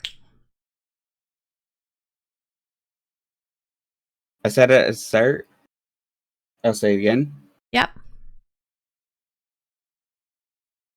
To anyone in chat who experiences alcoholism with their parents, brothers, sisters, uncles, aunties, whatever, they do still love you. They don't understand. You know, like it's hard for them. It's addiction. It has Exactly. taken over. It's taken them over. It's not personal. I Yep. agree. Like Okay. I can honestly say I used to be addicted to weed. I've been clean for about 5-6 years now. Addiction is a struggle. Right. The one thing that people needs to realize is don't give up on Right. yourself, on others, your mom, your dad, your uncle, your auntie. Do not give up. It's a struggle. Was But- she Yeah. did she end up, is she clean now? Sober, clean Oh, and no. sober? No. No, my mom won't be. She won't ever be clean, but that's okay. Does she want to be though? Has she ever wanted to be? So my mom's gone through rehab 3 times. Each time she's come out and no, she in her past she struggled from not that she struggled. She went through severe instances. It's not her fault. Okay. I like that you are very understanding. Can you tell us, Onesie Fella, what it was like growing up for you? Do you have any siblings? Were you the eldest, youngest? Do you have any stories that would maybe be Yeah. like that was a normal childhood, a normal day in the life for you, but was not like that's not normal for the typical kid? Oh, absolutely. So, like I said before, no matter what, I still love my mom. I still love my dad. They brought me into this world, and I'm so grateful that for that. But yes, I like family instances. I'm sure there's other people here who have experienced similar things where, like as my mom and dad say, I'm the baby. I'm the youngest of the family. So they always protect me, even though I'm old. But Okay. Any stories when you were a kid? You're the youngest, you're the baby. Okay. How many siblings do you have? I have two older siblings. Okay. So when I was 13 years old, I will never forget this.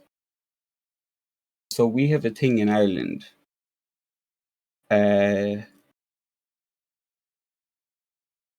It's about mental health. And I remember Okay. we were doing every year around May. It's called Darkness into Light. So you literally you wake up at 4 a.m. and then you walk into like 7 a.m. So you're literally walking from darkness into light. That's the whole point of it. Mm-hmm. Back in 2013, it was the worst night ever. My mama was having a very bad night. I literally had both my brothers. My older brother was 23 at the time, and my elder brother was 26. Literally, I'm there at 15 years old, and I had both of them up by the throat, trying to calm them down. It's a struggle, but it literally it paves the way for who we are. 100% Why were you I- trying to calm them down though? What happened? Oh, And I'm trying to be very gentle because this is like we're starting to get into something very. We're not talking about eat what's on your plate anymore, chat. You know what I mean? Like this is something very traumatic. Yeah. We're delving pretty deep in this one right now, so just trying to be very patient and, you know,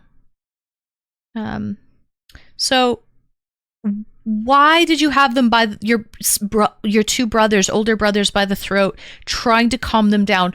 Why were they freaking out that night? right. So my mother had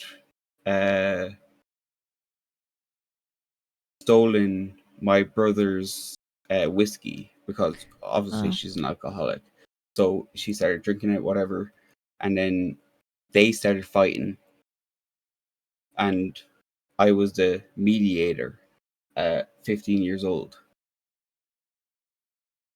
I've actually never talked about this in public or to my psychiatrist or anything, but it's always good. One thing I want to let chat know, like, I know this might sound deep and sad and stuff like that, but no matter what in life, it's always good to talk about things. Mm-hmm. Absolutely. And we do respect you for this. There's no shame in this. This was, you can't change who your Oh, no, parents no. are. Oh, And- absolutely. 100%. And you did Completely have agree. to, Gertie, I agree. You know, I feel like most children of alcoholics have to grow up fast. So at 15, you were being a mediator because, okay, your mom couldn't control herself. So any alcohol in the house, she's going to drink it. That makes sense. Like, just like Exactly. some people who have, what's that syndrome? If you eat a lot, something Willis, Prader-Willi syndrome. If that, there's a syndrome out there where you never feel full, you're always hungry, and you will literally eat anything that you see in front of you. And so those people who have Prader-Willi's syndrome, their family has to literally lock their fridge and lock them out Yep. of Prader-Willi's. Yeah, Prader-Willi's. Yeah, that's it, Mr. Cairo. Thank you. That's the spelling. It's basically like you are addicted to food. You cannot insatiable appetite, never full, and literally like you will binge eat until you're sick. And so their family members have to. That's their drug. Food is their drug. They have to literally lock their fridge, lock them out. It's a very rare genetic condition. Yeah, but you know, they can't help themselves. Food is their drug. You feel like you're permanently starving, but you're not. You're usually chubby because you're eating often. You have to be on a strict diet. You eat until you're sick. Oh yeah, because they never feel full. They feel like they're starving all the time. But what I'm saying is there's nothing to be ashamed of, onesie fella. Because your mom had an addiction to alcohol. So any alcohol in the house, she's going to go for that if she can find it and it's within her reach. I can understand that. Yeah. Like, I actually, living in the same home as my mother, I spent about 4 to 5 years without talking to her. And it was hard, but I thought at the time when I was young, I thought that was the right thing. But then I realized, no, she needed support. Support is what you need to give to your family members. So what you're saying is because you're very, I think, understanding of your mother now and you forgive her. You're at that stage in your life, onesie fella, but you're saying it wasn't always like that. You went through 4 years living in the same home and like not talking to her. cutting off communication. Yep. Because you were probably mad and didn't know any other absolutely, way. 100%. You didn't know any other way to, yeah. So, At that age, it's hard, but I'm glad that, like, do you know what? When you grow up, you understand. Well, you start to understand what alcoholism is. When you're young, you don't understand that stuff. It's hard.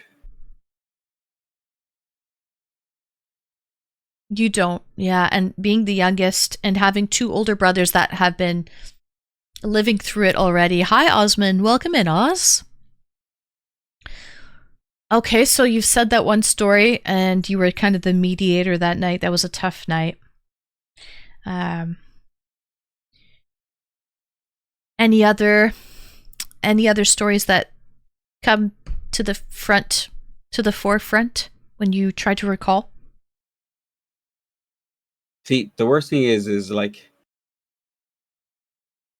I wish I remembered positive things, you know?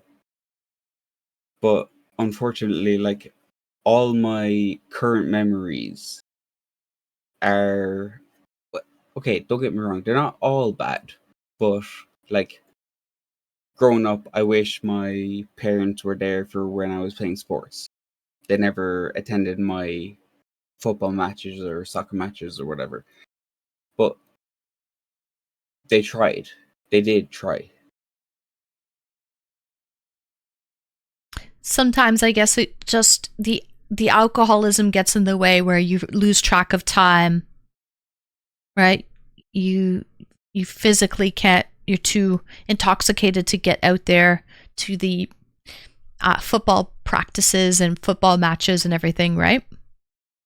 Yeah.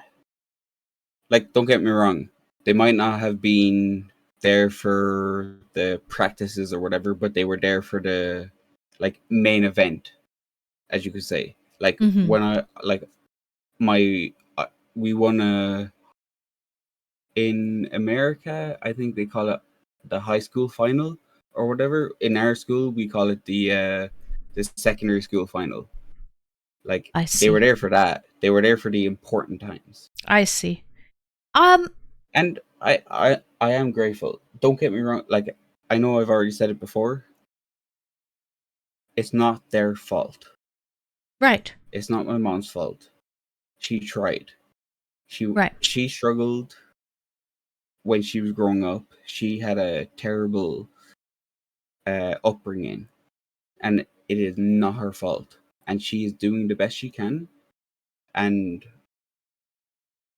I have regrets when I didn't talk to her for years, because I didn't know. But now that I know, I understand. Mm-hmm. So if there is anyone in chat that is going through anything similar with your mom, your dad, your uncle, whatever, just understand that it really isn't their fault. They didn't want this. They didn't ask for this. You know, it really isn't their fault. They're doing their best, and that's what matters. It's like, you know, sometimes people say like, oh, if you only have 20% to give and you give 20%, that's you giving 100%. And that's how I look at my mom. Mm-hmm. Is she, like, she's been drinking since you were a kid, right? As long as you can remember. So is she physically in any final stages of the disease? Yeah. She has Christmas 2023. She ended up in hospital on what we call St. Stephen's Day. The UK call it Boxing Day. I'm not sure if you call it anything else. Boxing Day, December 26th. Yeah. She ended up in hospital for the bones of about 6 or 7 days. She had MRI scans and everything, and they found button on her brain, and that's to do with the alcohol. And just gone Christmas this year, she ended up in hospital on the 2nd of January. So she's on her way out, but it's okay. There's nothing we can do about that. Death happens to all of us. It does.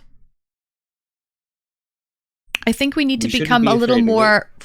We shouldn't be afraid of it, Alan. I used to be afraid of it, and then I became a funeral director to kind of face my fears because it's just a natural part of life. It's going to happen to everyone. A lot of cultures, it's taboo to talk about death, and some people think it's like bad juju to plan your funeral before you go, even if you're terminal. If you're like terminally ill and people are like, oh no, don't go plan the funeral. But like make it easier before the event happens. If you already know you've only got 3 to 6 months to live, why not go try to settle some of the arrangements beforehand so that it's easier on everyone when the time comes? But sometimes people think it's bad luck. Funny story. My grandmother over in the UK. So I'm Irish. My mom's Irish and my dad is English. So over in the UK, when my grandmother got old and she couldn't like get out and about, every time we went to visit her, we take her out. So there's a place in Manchester called the Berry Market, and we brought her to the Berry Market. And we brought her to a headstone shop, and she was like, "Oh, I want to buy a headstone." And the guy in the shop was like, "I'm so sorry for your loss." My grandmother turned around and was like, "I'm not gone yet." My grandmother made sure that before she passed away, she had everything organized: her gravestone, her grave, everything. And like some people look at it and it's like, it's a bit weird, but like people have to realize the only thing in life that is guaranteed is death. And people shouldn't be afraid of it. Thank you for the bits, Underworld. It's not that compelling. Underworld! Duck Goose, welcome in, Underworld. Thank you so much for the bits. You're right. You were so right, Onesie Fella. One last thing before we go. Would you say having an alcoholic mother, has that kind of brought the rest of your family closer? Are you closer with your father and your siblings now because of that? Like, is there a silver lining to having a sick mother? So, me and one of my brothers, we there's no separation. We are bound. My eldest brother, so and so. My father, unfortunately, my father doesn't understand addiction or mental illness or anything like that. But me and my older brother, we are we might as well be one. Yeah, 100%. So it has brought us closer to some of my family. Right. I could see that. So that's the silver lining in it. Having a sick parent can kind of really keep the family structure and the family dynamic so much stronger, because you've had to go through things with your sibling that normal kids normally don't go through. Underworld, thank you. Yeah. So there's that. That bond is so much stronger now with your siblings. So yep. Yeah, I like that. And that's what I say to every single chatter in here, that if you're going through anything similar, whether it's your mom, your dad, your brother, your sister, whatever, there's always a silver lining, as you said. 100%. Right. Yes. Exactly. So, Onesie Fella, I love your outlook. It feels like you've had to deal with this, your this addiction, your family member's addiction, for quite some time, and you've gone through different phases of acceptance, and you're in that acceptance phase right now. Yeah. And I'm happy for you, for not for having to deal with this, but I'm happy that you finally accepted it. And you're like, it is what it is. I still love my parents. They're still my parents. They still gave Yes. me life. This has made 100%. myself stronger with the rest of my family. I am a meat popsicle. It's not their fault. It's not their fault. Love No. The Fifth Element. Saggy, love The Fifth Element. One of my favorite movies, actually. So we're going to try to leave it like on a positive note like that. Semi-positive, as positive as it can be. Thank you so much, Onesie Fella, for...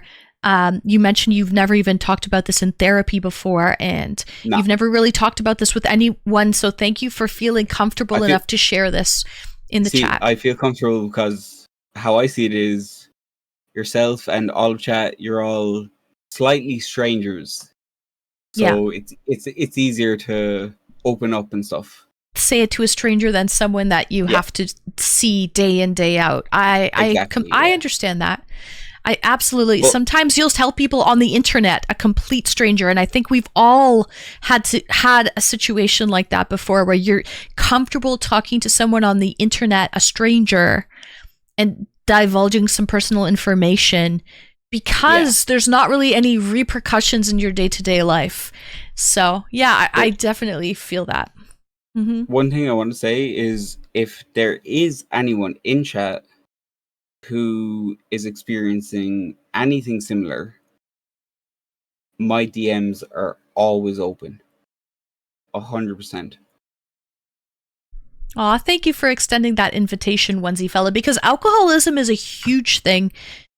It just so happens society has made alcohol a legal drug, but it is a drug. People abuse Yep. it. It kills people. It's poison for your body. I know, like, some people don't have the capacity to limit themselves to a beer or two. Like, once they start, they can't stop, right? The music doesn't Exactly, match the yeah. combo. I know, Underworld, but what are you going to do? So, but there's a lot of alcoholism in the world just because it's been legalized from society, which is actually kind of gross. Because if you think about it, the government is legalizing it so they can charge tax on it and make money. It's the same as tobacco. And same as tobacco, same as marijuana as well here in where marijuana is legalized. They've taxed it, they've legalized it. They're like, kill yourself at your own risk. But let us make some money along the way from you. And it's a sick joke. Greed. It is definitely greed. It's for sure greed, because why would they legalize poison? But it is what it is. Onesie Fella, thank you so much for your genuine... It's the most genuine call of the night. I'm going to be honest with you. Someone finally felt confident and comfortable enough to call in and say some real life traumatic childhood issues they've been dealing with. I didn't want to end it on this kind of a note. I wanted to join in earlier, but there was a few things going on. Mhm. But yeah, I'm glad I got it off my chest. And yeah, so like I said, I'll raise a glass, as we say in Ireland, sláinte. Sláinte. That's Gaelic? Gaelic, yeah, Irish Gaelic for cheers. Sláinte. Cheers. Cheers. Thank you so much for calling in. You are a very sweet soul, Onesie Fella. And you know what? We all have family problems that we have to deal with. Don't ever let no 100%. one's perfect. Oh, Gertie. Thank you, Gertie. Just before I leave, No one's perfect. Don't ever think that one particular family is, because everyone has problems. Okay. yes, Some people just choose not to talk about it. That's all. That's it. They try to make themselves look picture perfect, and that's not the case. So thank you for having the guts, Onesie Fella, to call in and let us know some of your personal life. Yeah. and just before I go, Thank you, Gertie. whether you think your problem is small or large or whatever, it's your problem. It doesn't matter what anyone else thinks. Whether someone else thinks it's small, someone thinks it's big, it's your problem. And you'll get through this. We're all here for a good time. Right. Yeah, don't ever let anyone tell you that your problem is irrelevant, because it might be very important to you. It might be something to you. It might be nothing to them, but it might be something to you, right? So that's another thing as well. We are here, and we only have one life. We might as well live it and be happy. Who knows? I'm not going to get into philosophical religious shit right now. We don't really none of us know where we're going when we take our last breath on this earth. Okay, I'm just going to say that. I know there's some religious people in chat, but no one really knows where we're going. So hopefully we do go to a wonderful place, and this is just the start, and there's an amazing afterlife, but we don't actually know. What we do know is we're here right now living life, interacting with other humans on the planet, and we should enjoy every moment of it. Yeah.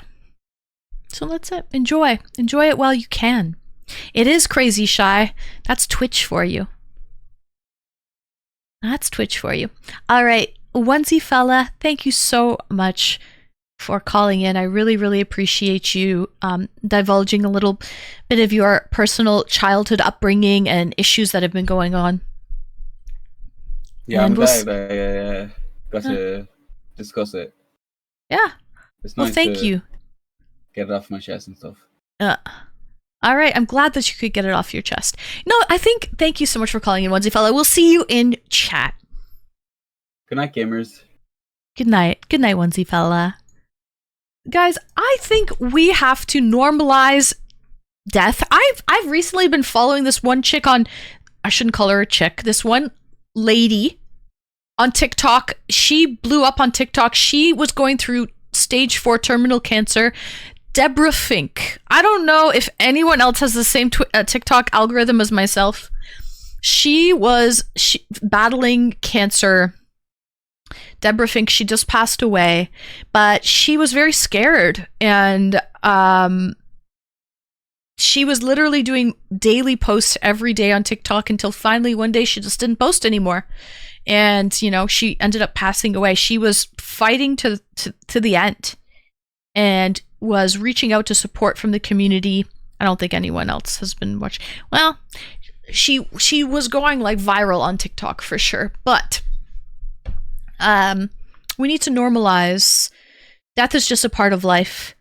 She wasn't leaving, just saying goodnight. Exactly. She didn't want to go though, and that was so sad about it, King Kamal. She had 6 kids, 3 sets of twins. All of them were in their 20s. And she's like, I'm not ready to go. I want to see my grandchildren. And, but sometimes it is what it is, and you have to go, and, and, seeing someone to the bitter end, to the last day, really helped kind of normalize end stage cancer, if that makes sense. I feel like it's so taboo and people hide it when everyone's going to die. Every single person watching this stream right now is going to die. Whether you know when it is, if it's sudden, thank you for the follow. So don't be scared, just come to grips with it. And yeah, I just don't like the whole taboo of being superstitious, not wanting to talk about it and everything like that. I feel like if we normalized death, it would be a lot easier for everyone to accept. Also, if you're religious, knowing that you're going to another place when you die, it's not goodbye forever, it's just so long. It makes dying a lot easier, and that's a proven fact. So if you're religious and you think you're going to heaven when you pass away, it makes that transition a lot easier. To the very last day, Saturn, her last post was her giving advice to a suicidal man. That was her last post. She wanted to make an impact and change people. And that was her last post, was telling someone who was suicidal, like, you know, just reasoning with them and whatnot. It was very, very sweet. But regardless, this very thing was going through my head this week. Yeah, so it went through my head with the passing of Deborah Fink on TikTok, because I'd been following this lady for months and months and months, and she finally, unfortunately, just passed away. So that's why peeps choose a therapist who they don't know. Exactly. Anyways, guys, it's Friday night. It's pumpkin time. It was an interesting topic today for the Discord call-ins. I will try to do something a little lighter tomorrow for Discord call-ins. Maybe something dating related. Maybe dating related on a Saturday night. But I felt like doing childhood trauma as a topic was at first for me. And it was something deep and something that I think everyone kind of has some familiarity with, give or take. I'm an optimist. I usually join in with positive chit chat. I saw the title and I thought I need to say a few things. Onesie fella, thank you for doing that. Honestly, thank you. I'm not trying to get anyone depressed, but I'm just a realist. I'm an optimist, but I'm a realist too. And you just have to prepare for stuff like that. Everyone's going to go. That explains it. Yeah, so that was the topic today. Childhood trauma. Good or bad? Good or bad? We had a lot of good childhood situations that happened to us that shaped the person that we are today. Onesie fella! Onesie fella! That I feel.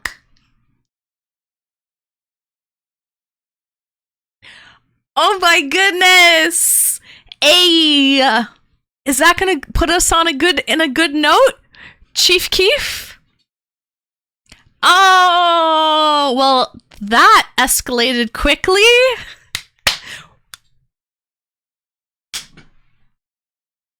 Cause I can feel it. I love this alert too. Shout out to Mateo Max for introducing me to this song. Because it's a great song, and I can feel it!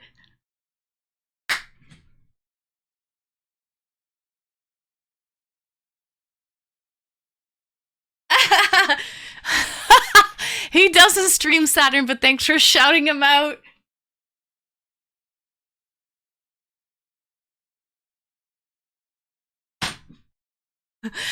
Onesie fella, thank you for the 100! That is so fucking generous.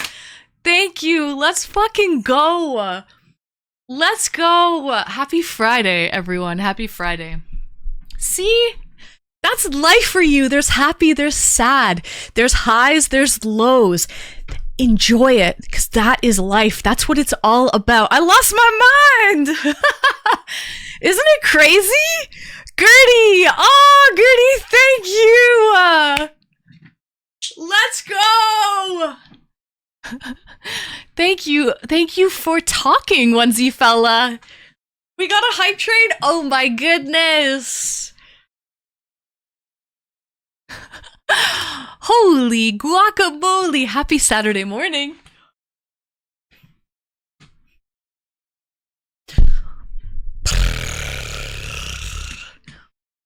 We have a hype train in the station and it's already level 12. Becca, thank you for filling Maple Marie's spot. She always does that. She always does it. Guys, let's go. Thank you so much for the level 12. Gertie, Onesie fella, thank you for being such an amazing community member, Onesie fella and Gertie as well. Because you guys are always... You feel comfortable enough to call in and be in the chat and discuss things. You're always typing in the chat as well and supporting in so many different ways. So thank you. That's really what it's all about. Level 12, let's go. This community really does. It's all about the community members, Gertie. We have some amazing people who keep coming back, who feel comfortable. Like, Onesie Fella, thank you so much for really helping to contribute another 20. What the heck?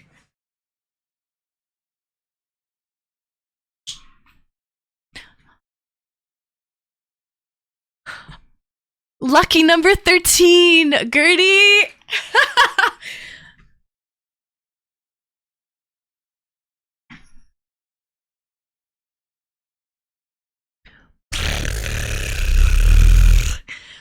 Lucky 13. Oh my, high physical reaction. Welcome in. Piano lover. Should I, Baba? So, yeah. Thank you so much. Another 20. Is this deja vu? I feel like I've dreamt this before, Gertie. I love the explosion of the emotes. So do I. I love this one. The heart. See, I'm just spreading the love there. That's me spreading the love. You definitely should. You think so, Soggy Gremlin? I have it in pink and beige as well. If I wear this in a different color tomorrow, is that too much? I feel like it's too much. I feel like I need to space it out a bit. I will definitely... Hi, Rikami. Welcome in. I'm definitely going to wear this shirt again. Maybe pink, maybe beige. But I don't know if we're going to wear it tomorrow. We'll see. The beige one. We haven't seen that one. Yes. I have beige. Like a khaki color. And I have pink. So. Definitely had a fun time tonight. Oh, good, Saturn. I'm glad it wasn't... See, we could talk about childhood trauma and still make it a fun time. You know? We can still make it a fun time. Have we seen the beige one? We have once. The problem is with the beige one, it blends into my skin tone. And so it doesn't...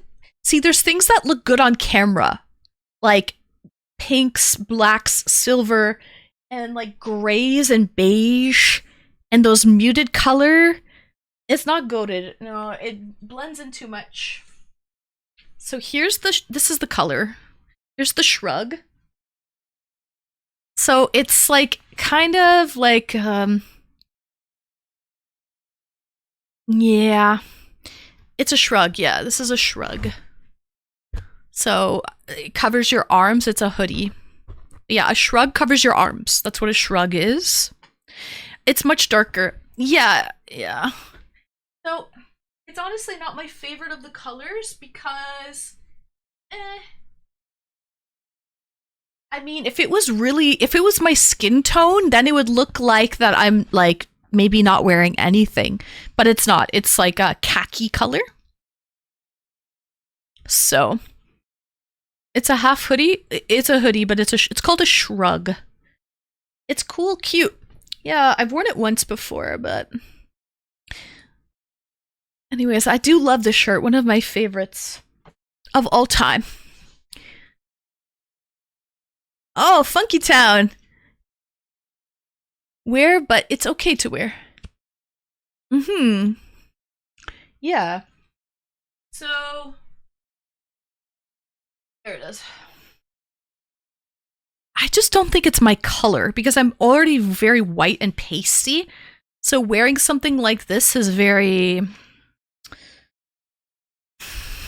not my color. You know what I mean? Kind of like too...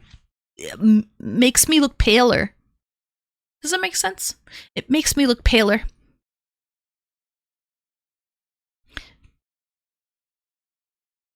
White and pink. I like pink. I have pink. Maybe I'll wear the pink one again.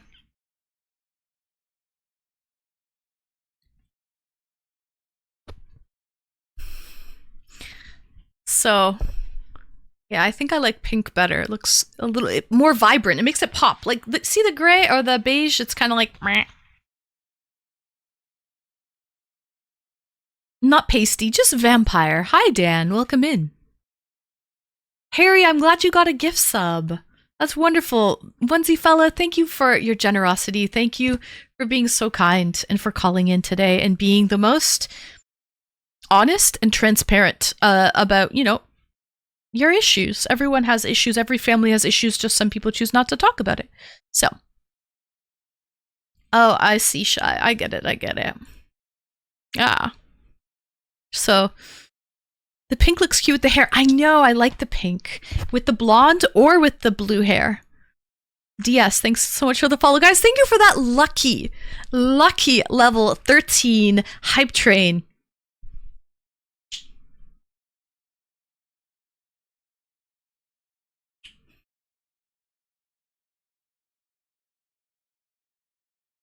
Let's go. Thank you, guys. I actually love my blue hair. I want to rock this blue hair a little bit more. I think it's fun doing cosplay Fridays wearing wigs. But anyways, tomorrow, guys, I promise, for our Saturday at 7 p.m. Eastern stream, we're going to do something maybe dating related. I'm thinking dating related. Like, how do we like who pays on the first date? Or best and worst dates that you've ever been on. Thank you for being here, Royal. So, thank you, Dan. Thank you. And always pays on the first date. Ty, we're going to see. I think that's a good topic. That's going to be our topic tomorrow. It's going to be dating related. So, that's what it's going to be. Chicory. Well, Harry, come back tomorrow and tell us what you think. Guys, thank you for all the love today. We did get follow botted. I have to remove those follows today. A couple of follow bots snuck in there. Anything with a letter on the end, that is a follow bot for sure. Thank you, Gertie. I love it too. I don't want to say good night. Guys, thank you so much for the subs today. And all of your resubs as well. Guys, parting is just such sweet sorrow. Okay? Have a good night, physical reaction. Yeah, there you go. When you know the date was going bad and not recovering. So that'll be the topic tomorrow. Good night, Jimmy. Thank you for joining. Thanks for watching. Guys, thank you for everyone. Thanks for the love today. Thank you for everyone who called in. Thank you for everyone who supported. The stream would be nothing without the support. Guys, look at all the love today. Onesie Fella, Gertie Girly, Ty Guy, Maple Marie, Becca. Thank you so much, guys. We had Underworld as well. Oh, and it was who else gifted today the bits? It was Monkey. Monkey's the number one bits giver this week. Monkey, thanks for all the love today, Monkey. Monkey was throwing those 2,000, 10,000 bits around like it was nothing. So thank you so much, Monkey, for that. Good night, everybody. Good night, Underworld. It was great seeing you instead of just a drive-by bidding, Underworld. Hopefully we can see you guys tomorrow, 7 p.m. Eastern, for a little bit of more lighthearted fare. We will be talking about dating, first dates. So, good night, Ty Guy. Good night, Gertie. Good night, She Likes My Tongue. Good night, Becca. Good night, Underworld. Good night, Shy. Night, Huxley. Good night, Jimmy. Night, Physical. Night, Harry. Good night, Osmond. Good night, Royal. Good night, Dan. Good night, Onesie Fella. Good night, everyone. Good night, One Prong. See you tomorrow. Bye.